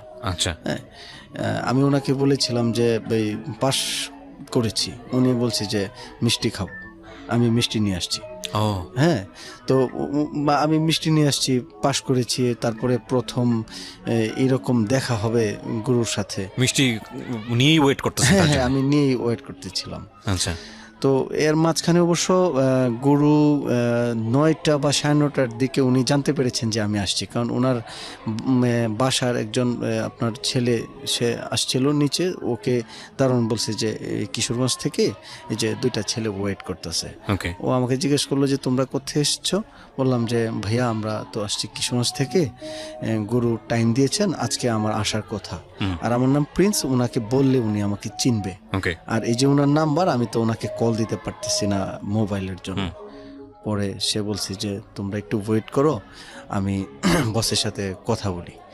তারপর সে আবার আধা ঘন্টা পরে কিছু আপনার ওই আপনার বিস্কিট নিয়ে আসছে আর কি, যে গরু পাঠাইছে এবং ভিতরে একটু বসতে দিছে নিচে, হ্যাঁ, যে এখনই উনি নামবে, উনি স্টুডিওতে আছে। তারপর উনি 11টায় উনি নিচে আসছে, রাত 11টা। You are our legend of course. এবং কিন্তু আপনাকে যেরকম চড়া স্বভাবের দেখি আমরা, স্টেজ থেকে শুরু করে ইন্টারভিউ সব জায়গাতেই, মানে এই একটা কথা আছে কিন্তু, ডাবের ওপরটা কিন্তু অনেক শক্ত হয়, ভেতরটা কিন্তু পানি। হ্যাঁ, সো ভক্তদের সে এত রেসপেক্ট করে মানে বা ভালোবাসে, এটা আপনার যে ক্ষেত্রে হয়েছে, বাকি ক্ষেত্রে আমি যে আসলে কি বলবো আমি বুঝতে পারছি না, বাট আমি মিলাইতে পারতেছি না সামহাও। ওকে, ঠিক আছে। তারপর গুরুর সাথে ছবি তুলছি, ওনার অটোগ্রাফ নিয়েছি। আগে তো অটোগ্রাফের ব্যাপার সেলফি টেলফি ছিল না। হ্যাঁ, তারপর গুরু এই দিন আবার উনি দেশের বাইরে যাবেন। আচ্ছা, হ্যাঁ, উনি মানে বাইরে যান। উনি কত সালের ঘটনা মনে আছে? এটা হচ্ছে 2002 এর ঘটনা। তো উনি আপনার বাইরে যাবেন, দেখলাম যে ওনার ওই লাগেজ টাগেজ নিয়ে আসতে, তবু উনি নিচেই আমাকে আধা ঘন্টার মতো উনি টাইম দিছে। আমি আমার ফ্রেন্ড আমরা ছবি তুলছি, উনি অনেকক্ষণ কথা বলছে, একদম হাঁটতে হাঁটতে আপনার ওই যে ওই ওনার গেট থেকে বাহিরে বের হয়ে আসছেন। হ্যাঁ, তারপর উনি বলছেন যে তুই এখন কোথায় যাবি, হ্যাঁ, কোথায় উঠছিস? হ্যাঁ, বললাম যে আমি এই উত্তরাতে আমার আন্টির বাসায় উঠছি। হ্যাঁ, তারপর উনি মানে ওনার গাড়িতেই উনি এয়ারপোর্ট পর্যন্ত নিয়ে আসছে, কারণ উনি তখন ওই যে দেশের বাহিরে যাবেন। আচ্ছা, উনি ওই এয়ারপোর্টে আমাকে বলছে যে ঠিক আছে আমি এখন এয়ারপোর্টে ঢুকবো, যেতে পারবি কিনা? বলছি যে গুরু আমরা যেতে পারবো, অসুবিধা নেই। হ্যাঁ, তো উনি মানে এই ভালোবাসাটুকু মানে যেটা আমার মানে চাওয়া ছিল না, চাওয়ার চেয়েও বেশি অ্যাকচুয়ালি উনি আমাকে দিয়েছেন। ফাইন, এইখান থেকে পজ দিয়ে আমি একটু ফ্ল্যাশব্যাকে যেতে চাই, মানে পিছনে। সেটা হচ্ছে যে আপনার বাসায় কি হতো জেমসকে নিয়ে, আপনার ব্যক্তিগত লাইফে কি হতো? আপনি কি সারাদিনই জেমসের গান শুনতেন? আমি সারাদিনই জেমস ভাইয়ের গান শুনতাম, সারাদিনে জেমস ভাইয়ের গান শুনতাম। কিন্তু বাসায় প্রচুর প্রবলেম ছিল কি, মানে আমার আব্বু একটু আর কি, একটু না ঠিক অনেকটাই মানে মানে খুব কড়া ছিলেন। হ্যাঁ, আমার আব্বুকে আমি অনেক ভালোবাসি, হ্যাঁ, কিন্তু তখন উনি অনেক কড়া ছিলেন। এখন আমার আব্বু আবার জেমস ভাইয়ের ফ্যান অনেক, বুঝছেন? জেমস ভাই এখনকার গল্প না, আমি পরে আসবো। হ্যাঁ, তারপর দেখা গেছে এরকম হয়েছে যে আমি আমার পরীক্ষা খারাপ করছি, আমাকে একদম মানে মানে এটা আসলে মিডিয়ায় আমার এইভাবে বলা ঠিক হচ্ছে না। আপনি বলেন, আপনি এখানে অনেক ধরনের গল্প যায়। এখানে মানে হাতে দাগ আছে পুরা, যে ক্যাসেট গলায় একদম হাতের মধ্যে ফেলায় দিছে। ক্যাসেট গলিয়ে মানে একদম মানে আগুনে পুরায় হাতে ফেলায় দিছে। এই গান শুনতে শুনতে আপনার পরীক্ষা খারাপ হতো এই কারণে? একদিন রাতে সারা রাত্র মানে ওই যে নারিকেল গাছের সাথে বেঁধে রাখছে, যে কেন ওই কনসার্টে গিয়েছিলাম, ঢাকায় আসছিলাম। তারপরেও আপনাকে এখান থেকে ছুটাতে পারে? আমাকে ছুটাইতে পারে নাই। আমাকে এরকম হয়েছে যে মানে প্রচুর আপনার মানে ওই নির্যাতন, ফিজিক্যাল টর্চার মুখোমুখি, শুধু ফ্যামিলিতে না, ফ্যামিলির বাইরেও। চুল বড় ছিল, মানে ওই রাস্তায় অনেকেই মানে পাগল ছাগল বলতো, তখন তো পাগল ছাগল। হ্যাঁ, মফস্বল তো রিয়েলি টাফ। একটা চুল বড় রেখে একটা ছেলে এইরকম বয়সে এসএসসি পরীক্ষার্থী, হ্যাঁ, মানে জেমসকে ফলো করতেন? হ্যাঁ, গুরুকে সবসময় ফলো করতাম। ওনার লাইফস্টাইল, যেমন আমার স্কুলের ড্রেস ছিল আপনার সাদা শার্ট কালো প্যান্ট, আমি আপনার ব্লু জিন্স আর সাদা পাঞ্জাবি পরতাম। প্রচুর টিচারের আপনার ব্যত্রাঘাত পাইছি, কিন্তু মানে আমি আমার আদর্শ বা বলেন যে গুরুর স্টাইল থেকে আমি এক চুলো নড়ি নাই। তো এইগুলো তো আপনি তখনও বোধহয় জেমসকে বলতে পারেননি, ফার্স্ট যখন আপনার দেখা, তখনও তো বলতে পারেন? না, কখনোই বলতে পারি না, এখনো বলতে পারি না। এখনো বলতে পারেন নাই, কিন্তু এখন অনেক কিছুই মানে জেমসের সঙ্গে ওনার যে আত্মিক সম্পর্কটা, সেটা অবাক করার মতো। আমরা সেটা সামনের দিকে গেলে বুঝতে পারবো, প্রিয় শ্রোতা। এবং আজকে এই গল্পটা একটু ডিফারেন্ট, এই কারণে ডিফারেন্ট কারণ আমি জানি যে আমরা যখন একটা মানুষকে পছন্দ করি, সেলিব্রিটিরা দূরের আকাশের তারার মতো হয়, তাদেরকে ছোঁয়া যায় না, ধরা যায় না। একটা এথিক্সও আছে এই জায়গাটা থেকে, যে সেলিব্রিটিদেরকে দূরে রাখাটাই ভালো, তাদেরকে ব্যক্তি খুব কাছাকাছি জীবনে না নেওয়াটাই ভালো, এবং সেলিব্রিটিরা সেটা মেনটেনও করেন। এবং অনেক সময় যেটা হয়, খুব কাছাকাছি গিয়ে দেখা যায় যে ওই সেলিব্রিটি ব্যাপারটা, ইমেজটা আর তখন আর থাকে না, তখন সেলিব্রিটিও কষ্ট পান, যিনি যান তিনিও কষ্ট পান। কিন্তু কিছু কিছু ব্যতিক্রম ঘটনা থাকে, যে ব্যতিক্রম ঘটনাগুলো আজকে আমাদের সুযোগ হয়েছে এই অনুষ্ঠানে উপস্থাপন করবার। প্রিন্স, আমরা যেখানটায় ছিলাম, আপনি বলছিলেন যে জেমসের সঙ্গে আপনার ফার্স্ট দেখা হলো, তো উত্তরাতে যাওয়ার পথে এয়ারপোর্টে আপনাদেরকে নামিয়ে দিল, তারপরে কি হলো? তারপর আমি আমার আন্টির বাসায় চলে যাই। এরপর আমি পরের দিন আমি আমার গ্রামের বাড়িতে আমি ব্যাক করি। এটা ছিল মানে গুরুর সাথে আমার প্রথম দেখা, মানে প্রথম দেখা তার আগে হয়েছে, এটা জাস্ট একদম মানে পার্সোনালি এইভাবে মানে ওনার সাথে পরিচয় হওয়া, ওনাকে কাছে পাওয়া, এটা ছিল আমার প্রথম। আরও আপনার কিছু ঘটনা আমি উল্লেখ করব, মানে ওনার জন্য যেটা হয়েছে। আমি আমার এরকম 2000 সনের ঘটনা, আমি 2000 সনে ফার্স্ট জানতে পারি যে ওনার বার্থডে হচ্ছে অক্টোবরের 2 তারিখ। আমি তখন থেকেই আমি ঘরোয়াভাবে ওনার বার্থডেটা আমি পালন করি। ঘরে একটু কেক টেক কাটি, ঘরের মধ্যে নিজের ঘরে আমার ফ্রেন্ডদেরকে নিয়ে আপনার একটু ওনার সম্পর্কে মানে আলোচনা করি, ওনার লাইফস্টাইল, তারপরে ওনার জন্য চেষ্টা করি একটু মসজিদে একটু দোয়া মাহফিলের আয়োজন বা নিজেরা দোয়া করি। এইগুলা জানতেন না, এইগুলা জানতেন না। তারপর আপনার উনি যখন 2000 সন থেকে ওনার বার্থডেটা আমি পালন করে আসতেছি ঘরোয়াভাবে, এবং 2000 সনে আমার থানা হচ্ছে হোসেনপুর, কিশোরগঞ্জ জেলা হোসেনপুর। এখানে একটা মেইন রোড, আমি এটার নামকরণ করেছি নিজ উদ্যোগে জেমস রুট, যেটা হচ্ছে মেইন একটা রুট, ঢাকার বাস চলে এই রুট দিয়ে। তো এই রুটের নামকরণ করেছি জেমস রুট। ছবি অনেক ছবি আছে এই রুটের। নামকরণ করেছেন নিজের নাম কেমনে করলেন? এটা আপনার ওই যে নিজে ওই যে ছোট ছোট আপনার ওই যে প্লেকার্ড টাইপের আপনার ওই যে টিনের মধ্যে আপনার পেইন্টিং করে লিখেছি যে স্বাগতম জেমস রুট এরো দিয়ে, একদম বিদ্যুতের পিলার গুলাতে আমি আপনার এগুলো মেরে দিয়েছি। মানে এরকম হয়েছে যে সাইকেল দিয়ে যাচ্ছি, এক ফ্রেন্ডকে বললাম যে তুই সাইকেলটা ধর, আমি এটা মাইরে দিই, মেরে দিয়েছি। মানে নিজ উদ্যোগে নিজের দিয়ে জেমস রুট করে দিয়েছি। এইটার জন্য হইলো কি আমাকে মানে পুলিশ ধরে নিয়ে গেছে একদিন। আচ্ছা, এটা 2000 সালের ঘটনা? এটা 2000 সনের ঘটনা। আচ্ছা, কিভাবে ধরলো? পুলিশ ধরে নিয়ে গেছে, আমাদের টিওনো এই রোডে যাচ্ছে, সে হঠাৎ দেখলো কি এরকম কে লাগাইছে, উনি দেখে উনি নাইমা ধরে পুলিশে আপনার মেসেজ দিয়েছে, পুলিশ এসে আমাকে ধরে নিয়ে গেছে। আচ্ছা, তো মানে একদিন ছিলামও থানার হাজতে, একদিন ছিলামও।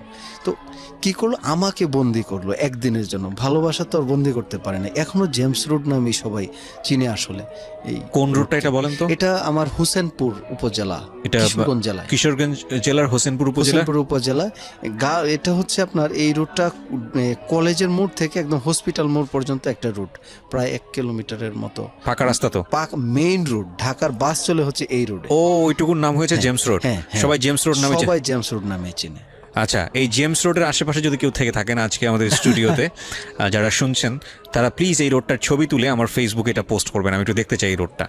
এবং আমার ফেসবুকের ঠিকানা হচ্ছে www.facebook.com/kibria.rj। আমি আবারও বলছি www.facebook.com/KEBRIA.RJ। পেজটি RJ কিবরিয়া নামে আছে, ওখানে গিয়ে লাইক দেবেন প্লিজ।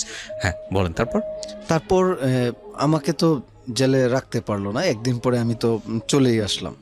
হ্যাঁ, কিন্তু মানে এই জেলের যে আমার যে সময়টুকু, এইটুকু না আমাকে আরো মানে একদম মানে পাগল করে দিয়েছে যে জেমস ভাইয়ের জন্য। আচ্ছা, হ্যাঁ, আর ফিল করেছি তখন জেমস ভাইয়ের সেই গান জেল থেকে বলছি। ওকে, তারপর এই ছিল আমার মানে জেমস রুট করার যে ছোট্ট ইতিহাস। আর এই জেমস রুটের বিষয়টা আমি 2002 যখন গুরুর সাথে আমার প্রথম দেখা হয়েছে, তখন আমি বিষয়টা ওনার সাথে শেয়ার করছি, ওনাকে ছবিও দেখাইছি যে গুরু, এই যে আপনার নামে একটা রোডের নামকরণ করতেছি আমরা বন্ধুরা, আমার উদ্যোগে আপনি একটু দোয়া করেন যেন মানে শেষ পর্যন্ত যেন এটা ঠিক থাকে। ওকে, গত বছর এই যে ইত্তেফাক পত্রিকা এটা নিয়ে রিপোর্ট করছে যে ওই জেমস রোড নিয়ে। হ্যাঁ, তো এখনো মানুষ জেমস রোড নামেই চিনে। ওকে, ফাইন। সো 2002 সালে দেখা হলো, এর আগে তো অনেক অত্যাচার সহ্য করতেই হয়েছে। দেখা হওয়ার পরের কাহিনীগুলো দিকে সামনে দেখা হওয়ার পরে আপনার ওই যখন ইন্টারমিডিয়েট ভর্তি হয়েছি, তখন আমি প্রায় চলে আসতাম, বাসা চিনি। এখন তো আমি লিজেন্ডের বাসা চিনে গেছি, আমি হুটহাট চলে আসতাম। আর উনি কখনো আমাকে না করতেন না যে তুই আসিস না। আসলে উনি অনেক খুশি হইতেন, উনি টাইম দিতেন। আমি ওনার সাথে একসাথে বসে ডিনার করার মানে সৌভাগ্য হয়েছে। হয়েছে, ওনার স্টুডিওতে রেকর্ডিং এর সময় থাকার সৌভাগ্য হয়েছে, ওনার যে বাড়িধারাতে, ওনার লাইফস্টাইল, ওনার সাথে কনসার্টে যাওয়া, এগুলার সৌভাগ্য হয়েছে। কিন্তু তখন হলো কি যে আমার ফ্যামিলি থেকে আমার উপরে আরো ব্যাপক প্রেশার চলে আসছে, কারণ আমি পড়াশোনা ফেলে শুধু চলে আসি ঢাকা, চলে যাই চিটাং, চলে যাই রংপুর, মানে ওনার শো যেখানে যান আমি আসি, ওনার শো মিস নাই, আমি আসি। তারপর বাসা থেকে টাকা পয়সা দেওয়া বন্ধ করছে, তখন আমি টিউশনি করেছি। এরকম হয়েছে যে আমি পয়সা দিয়ে টিকিট কাটতে পারি না, আমার কাছে টাকা ছিল না, আমাকে আনসার সারা রাত্র আটকায় রাখছে রেলওয়ে স্টেশনে। হ্যাঁ, তবু আমি মানে কখনোই মন খারাপ করি নাই, চেষ্টা করছি যে ওনার সব কয়টা শোতে আপনার আমি গিয়েছি। ওনার ছবি কিনতাম, যত্ন করে বাছাই করতাম, লেমিনেটিং করে রাখতাম যেন ছবিগুলো নষ্ট না হয়। এখনো অনেক স্মৃতি আছে। এর আস্তে আস্তে যেটা হলো যে আপনার ইন্টারমিডিয়েট, আমি একবার রেজাল্ট আমার খারাপ হয়েছে, এটা করতে গিয়ে কি আমি আপনার পরীক্ষাগুলো সবগুলো দিয়েছি, কিন্তু প্র্যাকটিক্যাল পরীক্ষা না দিয়ে চিটাংয়ে ওনার শো ছিল, আমি একদম চিটাং চলে যাই কিশোরগঞ্জ থেকে। আমি ভাবছি যে প্র্যাকটিক্যাল না দিলে তো কিছু হবে না, শোটা তো আমার মানে যাওয়া উচিত, আমি তো ভক্ত। কিন্তু আমার এই প্র্যাকটিক্যালটা না দেওয়ার জন্য আমার রেজাল্টটা খারাপ হয়। তো কলেজের অধ্যক্ষ মহোদয়ের সাথে আমার কথা বলতে হয়েছিল, তো উনি আমাকে বলছে যে তোমাকে পরীক্ষা দিতে দেওয়া হবে না, তুমি মানে এই কলেজের লাইফে তুমি একটা কলঙ্ক, যে এইরকম একটা সহজ সাবজেক্টে তুমি ফেল করছো। তো তার কাছে আপনার কলেজের প্রিন্সিপাল কি জানতো, বুঝতো যে আলটিমেটলি এরকম, যে আমি জেমসের জন্য এরকম হচ্ছে, গুরুর ভক্ত। পরে আমি বলছি যে আসলে গুরুর একটা কনসার্ট ছিল, তো এই জন্য স্যার আমি তো মানে গুরুত্ব দিই না, আসলে পরীক্ষাটা আমাকে ক্ষমা করেন। আমি যে পরে উনি বলল যে তোমার তো মানে সামনের বছর যদি পরীক্ষা দাও, এই গুরুর কনসার্ট হলে আবার তো দিবা না পরীক্ষা। আমি বলছি না, আমি দিব, হ্যাঁ আমি কনসার্টে যাব না, আমি পরীক্ষাটা দিব। হ্যাঁ, এই মানে এই প্রমিস করে আর কি পরের বছর উনি আমাকে সুযোগ দেন পরীক্ষাটা দেওয়ার। মানে এক বছর আপনাকে ড্রপ দিতে হয়? এক বছর আমাকে ড্রপ দিতে হয়েছিল। আচ্ছা, আপনি যখন এই কাজগুলো করতেন বা আপনি যেটা করতেছেন, আপনার কাছে এটা পাগলামো মনে হতো না? আপনার কাছে মনে হতো কি, মানে আমাদের সবার কাছে তো মনে হচ্ছে এটা একটা চরম পর্যায়ের পাগলামো, এবং ফ্যামিলির বড় সন্তান আপনি। আমার তো এইজ তখন কম ছিল, এখনের এই যে থাকলে হয়তো সেটা করতাম না, বা করতাম, আমি এখনো আরো বেশি করি, তখন তো অল্প করতাম, এখনো বেশি করি। এখন তো আপনি অনেক লিবার্টি পেয়েছেন, 18 বছরের উপরে বয়স, তো এটা তো স্বাধীনতা আছে, সে কারণে হয়তো নিজের মতো করে করছেন, কিন্তু আপনার কাছে এটা কখনো পাগলামো মনে হয় না? না, আমি যেটা করতেছি এটাই সঠিক, এরকম। আমি ওই যে চোখের এই পাশে আইপিএস করেছিলাম, জেমস যেটা করেছে সেরকম, এটাও 2002 বা 3-এ, 3-এর শুরুতে বা 2-এর শেষে এরকম, না সরি 3-এ করেছি এটা। তো 3-এ করেছি, 3-এ মানে হঠাৎ পাগলা হওয়া একটা অ্যালবাম আসলো, ডুয়েট, গুরু একটা অ্যালবাম চলে আসলো, দেখলাম যে এখানে কি, ভাবলাম যে এটা মনে হয় প্রিন্টিং এর সমস্যা হয়েছে, যে এই ক্যাসেটের কভার প্রিন্টিং এখানে কোনো দাগ লাগছে, আরেকটা কিনছি না, এটা তো একই অবস্থা। পরে ময়মনসিং চলে গেছি, যে কিশোরগঞ্জের যে ক্যাসেট দোকানে দেখি সেম দাগ, ওখানে সেম দাগ, জিজ্ঞাসা করছে ভাই আসলে এই দাগটা কিসের? এইটা তো জেমস উনি বিদেশ থেকে আপনার একটু স্টাইল করে আসছেন, ঠিক আছে, এটা মানে নতুন, ওয়ার্ল্ডে নতুন, আমার তো এটা করতে হবে, বাংলাদেশে তো এটা করা যায় না, বাংলাদেশে তো এটা করা যায় না। এটা আমি গুরুর সাথে শেয়ার করি নাই, ভাবলাম যে কোথায় করি। আমি 1-2 মাস ঘুরছি, যে এটা কেউ বুঝেই না এটা আসলে কি, এই ভ্রুটা ফুটা করে এখানে একটা রিং পরানো। আমাদের যারা লিসনার আছেন রেডিওতে, তাদের সহজ করার জন্য বলছি, মানে জেমসের এটা কিন্তু খুবই পপুলার একটা স্টাইল, কিন্তু এটা খুব কঠিন, যে কেউ ফলো করা এটা খুব কঠিন, কারণ ভ্রুটাকে ফুটা করে ওখানে একটা রিং পরানো এখন বাংলাদেশে অহরহ পাড়ারগুলোতে হয়তো বা সম্ভব, কিন্তু সেই সময়টা তো সম্ভব ছিল না। তারপর আমি 2-3 মাস ট্রাই করার পরে আমি জেমস ভাইকে ফোন দিয়েছি যে গুরু আমি এই স্টাইলটা করতে চাই। আমি আসলে তখন এটা নামও জানা, কি স্টাইল করতে চাস তুই? যে গুরু আপনি যে চোখের এখানে একটা যে দোল টাইপের পড়েছেন, বলে কি যাহারে এগুলা করিস না, এগুলো তো আমি বিদেশ থেকে করে নিয়ে এসেছি, আমেরিকা থেকে করছি, এগুলো তো বাংলাদেশে নাই, এগুলা পাগলামি করিস না। তবু আমি করেছি। কোথায় করলাম? হসপিটালে করলাম, টাকা দিয়ে, ওই যে যারা ওই যে কেটে গেলে সেলাই করে, ওই সুজ দিয়ে আমি অনেক রিকোয়েস্ট করে না, ঠিক আছে, কিন্তু যারা যে জব করে হসপিটালে, সে না, আপনার কিছু বয় থাকে না, ওদেরকে দিয়ে আমি এটা করায় নিছি। কোনো ইনফেকশন হলে চোখের মতো একটা জায়গা, আমার অলরেডি বা চোখে আমি কম ভীষণ 20 বা 15% ভীষণ এখন। কি বলেন, এটার কারণে? আমি জানি না ঠিক, তবে এরপরেই আমি বুঝতে পারলাম যে ভীষণটা কমে গেছে। তো কখন ভীষণটা কমছে, একবার এটা করার মনে হয় 7-8 মাস পরে আমি। আচ্ছা, তাহলে একটা কাজ করি আমরা কিন্তু আপনার যখন গল্পটা শুনছিলাম অনেক রকমের হেডলাইন পেয়ে গেছি। ইউটিউবে হেডলাইন কি হতে পারে? এই যে ভিডিওটা হচ্ছে আমরা দিব ইউটিউবে। আচ্ছা, হেডলাইন কিরকম হতে পারে যে জেমসের কারণে অন্ধ হয়ে গেলেন তার এক না পাগল ভক্ত? না সরি এটা কখনোই না। আমি জাস্ট কিডিং, কারণ ইউটিউবে এরকম অসংখ্য পচা হেডলাইন আছে, ভিতরে আসলে কিছুই নাই এরকম কন্টেন্ট। আমি জাস্ট মজা করার জন্য বলতেছি, কিন্তু আমার মনে হয় এতে ওই বেশি কষ্ট পাবে। দেখেন মানে মানুষের ভালোবাসাটা কত মারাত্মক হতে পারে, কত ভয়াবহ হতে পারে। এবং এটা আমার যেটা মনে হয় যে ওর 2 চোখ যদি অন্ধ হয়ে যায় এবং ওটা যদি জেমসের জন্য দিয়ে দিতে হয়, ও সেই টাইপের পাগল ফ্যান। My goodness. এটা অবশ্যই আমার তারপর এই 7-8 মাস পরে হইল কি, আমি একটা কনসার্টে গিয়েছিলাম আপনার, এটা হচ্ছে ইয়াতে, ওই যে ওই কি বলে কেরানীগঞ্জের এই দিকে। প্রিয় শ্রোতা, এইখান থেকে আমরা ফিরবো। এতটুকু পার্ট আপনি একেবারে আনএডিট অবস্থায় আপনি শুনতে পাচ্ছেন অনেরে। আমরা এই পার্টের একটা ভিডিও আমাদের ইউটিউব চ্যানেলে আপলোড করছি যে কে এই পাগল ভক্ত এবং এই পাগলামোর চূড়ান্ত কত বড় হতে পারে নিজের বাপের জমি বিক্রি করে জেমসের নামে কোনো কিছু করা। এবং সেই জায়গাগুলোতে আমরা আসতেছি, কেবল তো চোখে আছেন আপনি, আরও কত কি। এটা হয়তো বা ওকে নিয়ে অনেক রিপোর্ট হয়েছে পত্রপত্রিকাতে, অনেকে পড়েছেন, তাকে আজকে আপনারা সরাসরি শুনতে পাচ্ছেন আমাদের রেডিওতে। পাগলামোর চূড়ান্ত কাকে বলে। এবং ওকে যদি আপনারা দেখতে চান, আমরা একটা ভিডিও আপলোড করছি আমাদের ইউটিউব চ্যানেলে, প্লিজ কাম হিয়ার। আমাদের ইউটিউবের ঠিকানা হচ্ছে www.youtube.com/dfm904। আমি আবারও বলছি youtube.com/dfm904। আমাদের চ্যানেলটিতে গিয়ে অবশ্যই সাবস্ক্রাইব করবেন, পাশাপাশি নোটিফিকেশন বাটনটি অন রাখবেন। আমরা একটা ভিডিও আপলোড করছি এক্ষুনি, আপনি চলে আসুন। জি বলুন। তারপর শীতের সময় আমি কনসার্টে আসছিলাম ঢাকায়, ওই যে কেরানীগঞ্জের এই পাশটাতে। জি। তখন আপনার ওই যে এই এক ভক্তের মানে আপনার ওই যে শাল লেগে আমার এটা কিন্তু একবার ছিঁড়ে গিয়েছিল। ওই পিয়ার্সিংটা ছিঁড়ে গিয়েছিল? পিয়ার্সিং একদম আমার ওই যে আপনার স্কিন মাংস সহ উঠে গেছিল। ওটা হারিয়ে ফেলছি তখন। আর এইরকম মানে ভ্রুটার এমন অবস্থা যে ওখানে নতুন করে করার সুযোগ নেই। তারপরে নতুন করে আবারও করছি। এরপরে যখন এটা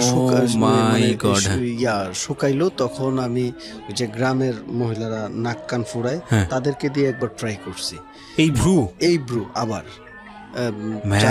আর ইউ ক্রেজি? একটা হচ্ছে নাক কান ফুটার, সেটা আলাদা হিসাব, কিন্তু ভ্রু মানে হচ্ছে যে ভ্রুর তো একদম নিচ দিয়ে নিয়ে উপর। ওরে বাবা! এটা প্রথম উনি করে সময় আপনার ওই সূচ ভেঙে গেছিল, তারপরে মোটা সূচ দিয়ে আবার করাইছি। মানে এটা আমার একটা ছিঁড়ে যাওয়ার পরে এখানে দাগ আছে, আপনি হয়তো দেখলে বুঝবেন। ও মাই গড! এটাও টিকে নাই, এটা আপনার ফোঁটা বন্ধ হয়ে গেছে। এরপরে বসুন্ধরা সিটি তখন নতুন আসছিলাম শপিং করতে, এসে দেখি যে আপনার এটা করাচ্ছে এখানে। ওকে। পরে এটা আপনার সুন্দর করে আপনার লাস্ট ওইখান থেকে করাইছিল। ছিল 2009 পর্যন্ত।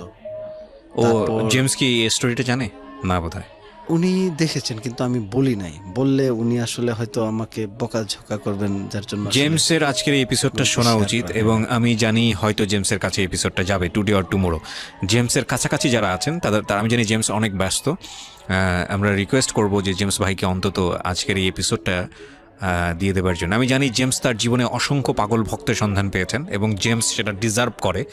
বাংলাদেশের আমি বলবো বিগেস্ট রক লিজেন্ড, এবং যাকে আমরা প্রাউডলি বলি যে হিজ ইন্টারন্যাশনাল, যেটা আপনি শুরুতেই বলছিলেন যে পুরো উপমহাদেশের মধ্যে যাকে এক নামে সবাই চেনেন, আমাদের অনেক গর্বের। সুতরাং তার পাগল ভক্ত থাকবে, খুব স্বাভাবিক। কিন্তু এই রকম পাগল ভক্ত যে লেখাপড়া নাই, সব কিছু ছেড়ে ছুড়ে দিয়ে জেমসের জন্য, এবং এখনও তাই, আমরা ধারাবাহিকভাবে সামনের দিকে আরও আগাতে চাই। জি। তারপর 2007-এর লাস্টে আমি ঢাকায় আসি। 2008-এ আপনার এইভাবেই ঘোরাফেরা করতে থাকি। ওই মানে তখন হইল কি যে ইন্টারমিডিয়েট পাস করার পরে আমি আপনার ওই গ্র্যাজুয়েশনের জন্য ওই মানে কলেজে ভর্তি হয়েছি, কিন্তু চুল বড়, ঠিক মতো আপনার কলেজেও শান্তি পাই না। সবাই মানে এই যারা ওই ফ্রেন্ড বা জুনিয়র সিনিয়র সবাই একটু টিস করে যে এরকম চুল বড় মেয়েদের মতো থাকে না, মুফস্বল আগে এরকম ছিল, পাগল টাগল বলতো। খুব মানে ডিস্টার্ব ফিল করতাম, কলেজে যাইতে ইচ্ছা করতো না। টিচাররা দাঁড় করায় রাখতো, কান ধরিয়া বের করে দিত যে চুল কাইটা তারপরে ঢোক। কিন্তু আমি কখনো মানে তাদের মানে কথা শুনি নাই। তারপর ঢাকায় চলে আসছি যে ভাল লাগতেছে না। হ্যাঁ ফ্যামিলিতে মানে 2-3 বছর হলো যে আমার ফাদার আমার সাথে কথা বলেন না, মাথার চুল বড় রাখছি, কারণ প্রত্যেক দিন এই মানে আমি কখনো কারোর সাথে ঝগড়া বিবাদ করতাম না, আচ্ছা কিন্তু মানে শুধু শুধু মানুষ নালিশ করতো আব্বুর কাছে যে এই ফসল থেকে উঠে আসছি তো আমার বাবার একদম মানে রক্তের পয়সা খরচ করে। কিসের বিজনেস ছিল না? আমাদের ছোট বিজনেস আসলে, ওই যে একটু স্টক মালের বিজনেস আর ওই যে ফটোগ্রাফি ভিডিওগ্রাফির বিজনেস ছিল, একদম মানে খুব পুয়ার বিজনেস। সৎ পয়সা 2 নম্বরই করার কোনো সুযোগ না, নাই, না, কোনো আর আপনি সুযোগ এগুলো কিনে কিনে ব্যয় করছেন হচ্ছে হলো ঝাক্কার নাক্কা দেহ দোলানা। আসলে এটা ভালোবাসার জায়গা থেকে। Exactly, we also respect that, যে আপনি যাই ভালোবাসেন না কেন যে ওই জিনিসটা থেকে একটা না একটা রেজাল্ট অফকোর্স আসবে। ওর ভালোবাসাটা কত বড় রেজাল্টের জায়গায় এসছে সেই জায়গাটায়, বাট আমরা আজকের অনুষ্ঠানটা থেকে কাউকে ইন্সপায়ার করতে চাই না এরকম পাগল ভালোবাসার, এবং সেটা জীবনে অনেক সময় ভয়ানক আকার ধারণ করতে পারে। জেমস ভাই হয়তো অনেক ভালো মানুষ, সে কারণে হয়তো ওর জীবনে একটা গতি হয়েছে, কিন্তু সবার জীবনে কিন্তু এটা হয় না। হ্যাঁ, এবং এত পাগল ভালোবেসে কাছে গিয়ে অনেক সময় কষ্ট পেতে হয়, অনেক কষ্ট পেতে হয়। জি প্রিন্স ভাই বলুন। তারপর ঢাকায় আসছি। ঢাকায় আসার পরে দেখা গেছে যে আমাকে ফ্রেন্ডরা অনেক হেল্প করছে, এর মধ্যে আমি নাম বলবো লিখন অনেক হেল্প করছে, মহসিন অনেক হেল্প করছে। কি ধরনের হেল্প?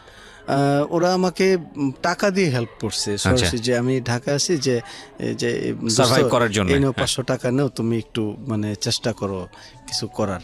এবারে ঢাকায় 1 বছর 1.5 বছর ঘোরাঘুরি করার পরে আপনার আমি একটা চাকরি নেই উত্তরাতে। আচ্ছা, তখন অফিসের জন্য আমার চুল কাটতে হয় আর আইপিআরসটা আমার মানে ওপেন করা লাগে। ওকে, কিন্তু তখন মানে আসলে আমার মানে পিঠে পিছনে দেয়াল ছিল, আমার কিছু করার ছিল না। চুল কাটার পরে আমি 5-7 দিন একটু অস্বাভাবিক ছিলাম। কত বছর ছিল আপনার এই চুল? চুল ছিল আমার 2000 সন থেকে চুলটা আমার রাখা, প্রায় 7 বছর যাবত আপনি 8 বছর এই চুল হয়ে বড় করে জেমসের মতো করে চুল রেখেছেন। হ্যাঁ। ওকে, তারপর এই চুলটা আসলে কাটার যে কি কষ্টের, এটা আসলে ভয়ানক কষ্টের, ভয়ানক না। কষ্টের, ভালোবাসার জায়গা থেকে এটা করা মানে মনে হচ্ছে যে কি যেন চলে গেছে, মানে কি যেন নাই ভিতরে এই চুলটা চলে যাওয়ার পরে। আপনার 7 বছর রাখার পরে চুল এত ঘন, আমি অবাক হচ্ছি। না, আমার সৃষ্টিকর্তা আপনার প্রতি যথেষ্ট সদয়। আমি মাত্র একবার বড় করেছিলাম 2 মাসের জন্য, আমার অর্ধেক চুল পড়ে গেছে, এবং তারপরে এই যে ছোট করেছি আর কখনো বড় করার চিন্তাও করিনি। ওকে, তো তারপর আপনার প্রাইভেট জবে আসি। জবের পাশাপাশি আমি খুব সংগ্রাম করে ঢাকায় দাঁড়িয়েছি। এখন আপনাদের দোয়ায় আমার মানে গাড়ি ফ্ল্যাট সব কিছুই করেছি, সবই নিজের চেষ্টায়। আমি জানি, আমি গল্পটা এক লাইনে শেষ করে দিতে চাই না, আমি একটু ধারাবাহিকভাবে যেতে চাই। তারপরে জেমস ভাইয়ের সাথে আপনার সম্পর্কগুলো কেমন হবে? তারপর ঢাকায় যখন আমি আসলে চুল টুল কেটে ফেললাম, তখন আমি মানে লজ্জায় আমি আর গুরুর সাথে আর দেখা করি না, কাছেই যাই না। কনসার্টে গেলে একদম পিছন থেকে দেখে আসি। যদি উনি আমাকে সামনে দেখে যে চুল নাই, তখন ভাববে যে ও তো ফালতু ছেলে। এই ভয়টা ভিতরে কাজ করতো যে আল্লাহ, তার ফ্যান, আমি চুল রাখছি, এখন নিজের প্রয়োজনে চুল ছাড়লাম। মানে এই যে ভয়, এই ভয়টা আমাকে একটু দূরে সরায় দেয় তখন, যে জেমস ভাই হয়তো কষ্ট পাবে। মানে আমি ভাবতাম যে আমি ভালোবাসি, আমাকেও বাসে, এই ভালোবাসাবাসি থেকে হয়তো উনি কষ্টও পেতে পারে। হ্যাঁ, কিন্তু যখন দেখলাম যে না, এই চুল কাটার পরে বা আমি প্রতিষ্ঠিত হওয়ার পরে জেমস ভাই আরো বেশি ভালোবাসে, তার মানে যে উনি তো আমার ভালো চায়। আমি যদি সেই পরিবেশে থাকতাম তাহলে হয়তো আমি খারাপ থাকতাম, উনি হয়তো মানে হয়তো এখন ওনার ভক্ত হিসেবে যে একটা অবস্থানে আছি, এখন ওনার ভালো লাগে যে আমার ভক্ত ভালো আছে।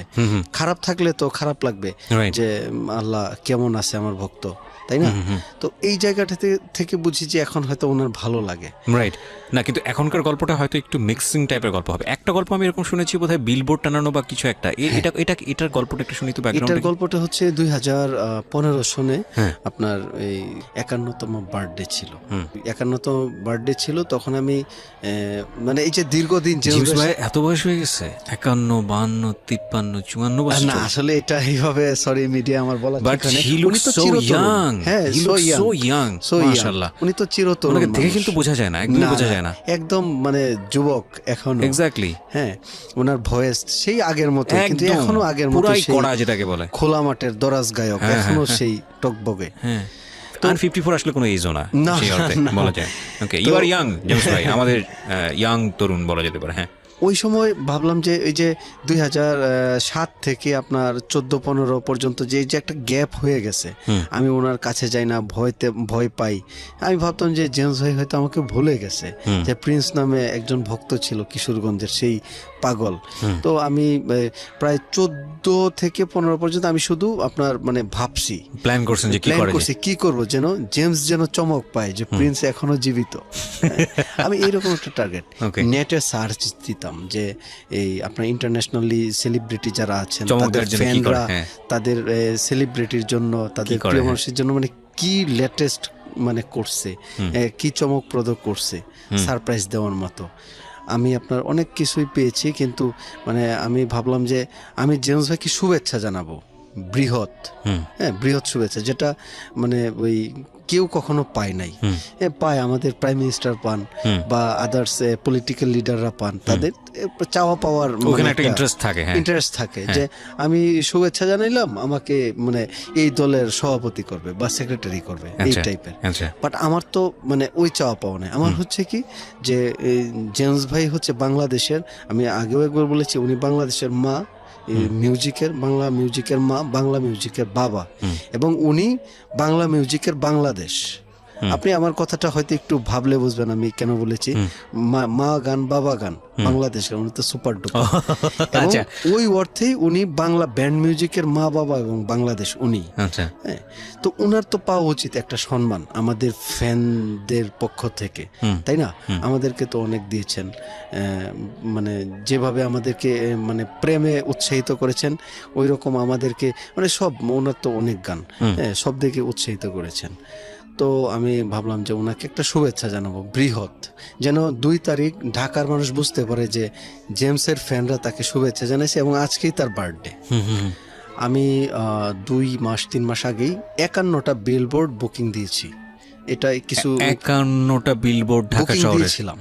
আচ্ছা, ঢাকায় এবং কিছু ছিল ঢাকার পরে চিটাগাংয়ে ছিল, তারপর আপনার ওই যে রংপুরে ছিল, ময়মনসিংহে ছিল, এরকম 8টা শহর প্লাস হচ্ছে ঢাকা, 8টা শহরে 8টা, আর ঢাকায় হচ্ছে আপনার বাকি আপনার 43। 51টা বিলবোর্ড আমার বুকিং ছিল। এরপর যখন ওনার বার্থডেটা কাছাকাছি চলে আসছে, তখন দেখি যে ওই যে আনিসুল হক সাহেব আপনার সব বিলবোর্ড মানে কেটে দিচ্ছে। সব ভালো হয়েছে, ভালো উদ্যোগ। আমরা আকাশ দেখতে পারি এখন, আগে তো দেখতে পাইতাম না। এটা আমি ব্যক্তিগতভাবে আমি অনেক ভালো লাগছে। কিন্তু পরে দেখলাম যে আমি যে শুভেচ্ছা জানাবো আমারও গায়ে এসে পড়তেছে। তখন মানে 12টা পর্যন্ত ছিল, 12টায়। পরে ভাবলাম যে যেহেতু আমার 51টা মিল হচ্ছে না, তো ঢাকার বাইরের গুলো আপাতত মানে অফ রাখি, ঢাকাতেই 12টা আমি করি, ভালো করিয়া করি। তারপর ঢাকাতে 12টা বিলবোর্ডে ওনাকে আমি শুভেচ্ছা জানাই। আচ্ছা, এই ডিজাইন হিসেবে কি লেখা ছিল? সব আমার হাতের ডিজাইন করা ছিল। লেখা ছিল যে 2 অক্টোবর শুভ জন্মদিন গুরু জেমস, বেঁচে থাকুন অন্তত 1 কোটি বছর। নিচে ছোট্ট করে প্রিন্স মোহাম্মদ, কিশোরগঞ্জ। আচ্ছা, এতটুকুই, আর ওনার ছবি ছিল আর কি। ওকে, তো এই বিলবোর্ড টানানোর পরে কি গেল ঘটনা? কি এই বিলবোর্ড আপনার যখন 1 তারিখ সকালবেলায় প্রথম, আমি একটু বিষয় যোগ করি, 1 তারিখ জেমস ভাই আপনার চলে যাবে ফ্রান্সে, ওনার 2 তারিখ বার্থডের দিনে একটা শো আছে ফ্রান্সে। তো আমি ভাবলাম যে যেহেতু উনি চলে যাবে, তো 1 তারিখ আমি 2টা টানায় দিই ওনার আশেপাশে, যেন উনি অন্তত ওনার চোখে যদি পড়ে। তো এয়ারপোর্টের সামনে দিয়েছি একটা, আর হচ্ছে উনি তখন থাকতেন হচ্ছে বাড়িধারা DOHS, বলে উনি তো এয়ারপোর্ট যাবেন, বের হবেন আপনার ওই যে শেওড়া বাস স্ট্যান্ড দিয়ে, ওইখানে দিয়েছি আমি এই পাশ ওই পাশ 2টা আপনার 2 পাশে একটা বিলবোর্ড দিয়েছি। 1 তারিখ সকালবেলায় টানায় দিয়েছি। এরপর আপনার যেটা হইল, ঘন্টা খানিক পরেই প্রথম আলো থেকে ফোন আসছে আমার এখানে যে আপনি প্রিন্স মোহাম্মদ। তারপর ওনাকে আমি 10 মিনিট ইন্টারভিউ দিলাম। তারপর আপনার আরো আধা ঘন্টা পরেই অনলাইনে চলে আসছে। একদম মানে হিউজ। দেন আপনার সব মিডিয়া থেকে ফোন আসতেছে সারা দিন। 1 তারিখে আমি পাগল প্রায়, আপনার সব পত্রিকা। আপনি যার জন্য করলেন তার কি অবস্থা? উনি তো জানতে পারছেন, উনি অনেক খুশি, উনি দেখেও গেছেন। এই যে গুলশান 2-এ লাগিয়েছিলাম, গুলশান 1-এ লাগিয়েছিলাম, শাহবাগ, নীলক্ষেত, ঢাকা। এই কস্টিং কিরকম ছিল? এটা 2.5 লাখ টাকার কিছু উপরে ছিল। 2.5 লাখ টাকার কিছু উপরে ছিল একদিনের জন্য ভাড়া ছিল। আচ্ছা। আর এটা ছিল 3 দিনের জন্য ভাড়া আচ্ছা, এগুলা, কারণ আচ্ছা। তখন বিলবোর্ড কেটে দিচ্ছে, প্রাইম লোকেশন, রেন্ট বেশি। আর কিন্তু আপনার তো টার্গেট ছিল 51টা, আমার ওটার জন্য আপনার বাজেট কত ছিল? আমার বাজেট ছিল 20 লাখের মতো। পিন পতন নীরবতা আমাদের অনুষ্ঠানে। আমি ভালোবাসি জেমস ভাইকে। আমি জানি 20 লাখ টাকা আপনার জন্য তার জন্য কিছুই না, বাট আমরা আমাদের জায়গা থেকে হিসাব করব, সেই জন্যই নীরবতা। 20 লাখ টাকা কেন লিখবে না সেটা বড় কথা না, কিন্তু আমি বরং আপনার জায়গাটা কি বড় করে দেখতে চাচ্ছি। মিডিয়া আজকাল খবর খোঁজে, মিডিয়ার সামনে যদি এরকম খবর থাকে সেটা তো মিডিয়া গ্র্যাব করবে, এখানে মিডিয়ার ক্রেডিট নাই। কিন্তু আমার কাছে যেটা মনে হয় যে একটা মানুষ কি পরিমাণ রেসপেক্ট বা ভালোবাসা পেলে এই ধরনের পাগল মানুষের সান্নিধ্য পেতে পারে। Wow, amazing amazing.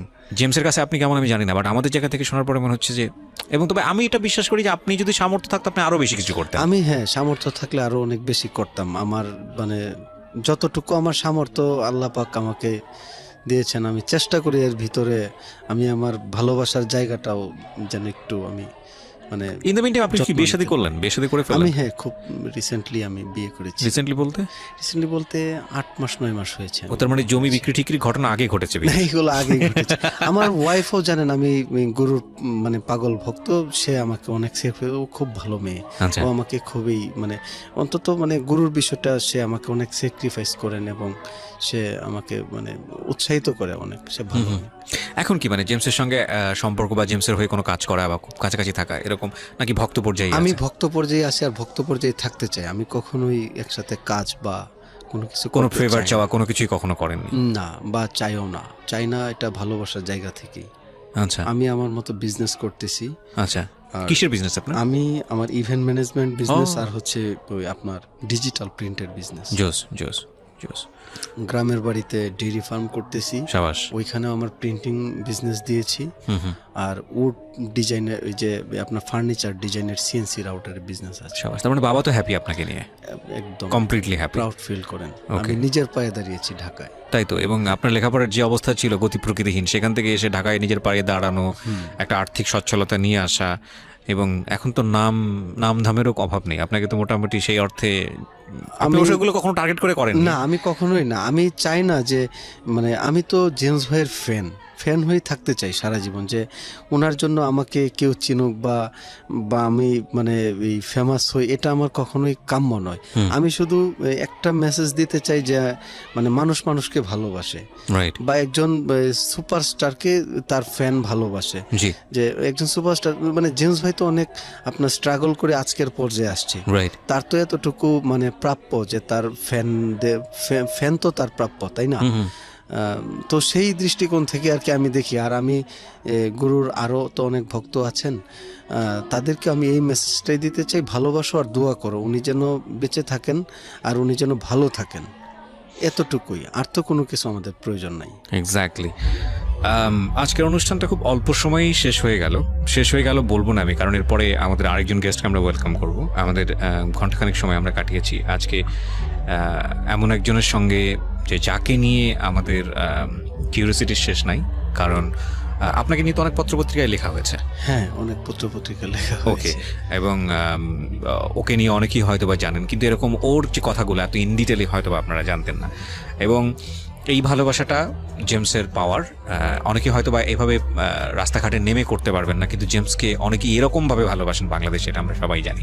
এবং আমরাও প্রিন্সের সাথে মানে গলায় মিলিয়ে বলতে চাই যে জেমস আমাদের শতায়ু হন, জেমস আরও অনেক অনেক ভালো মিউজিক আমাদেরকে উপহার দিক।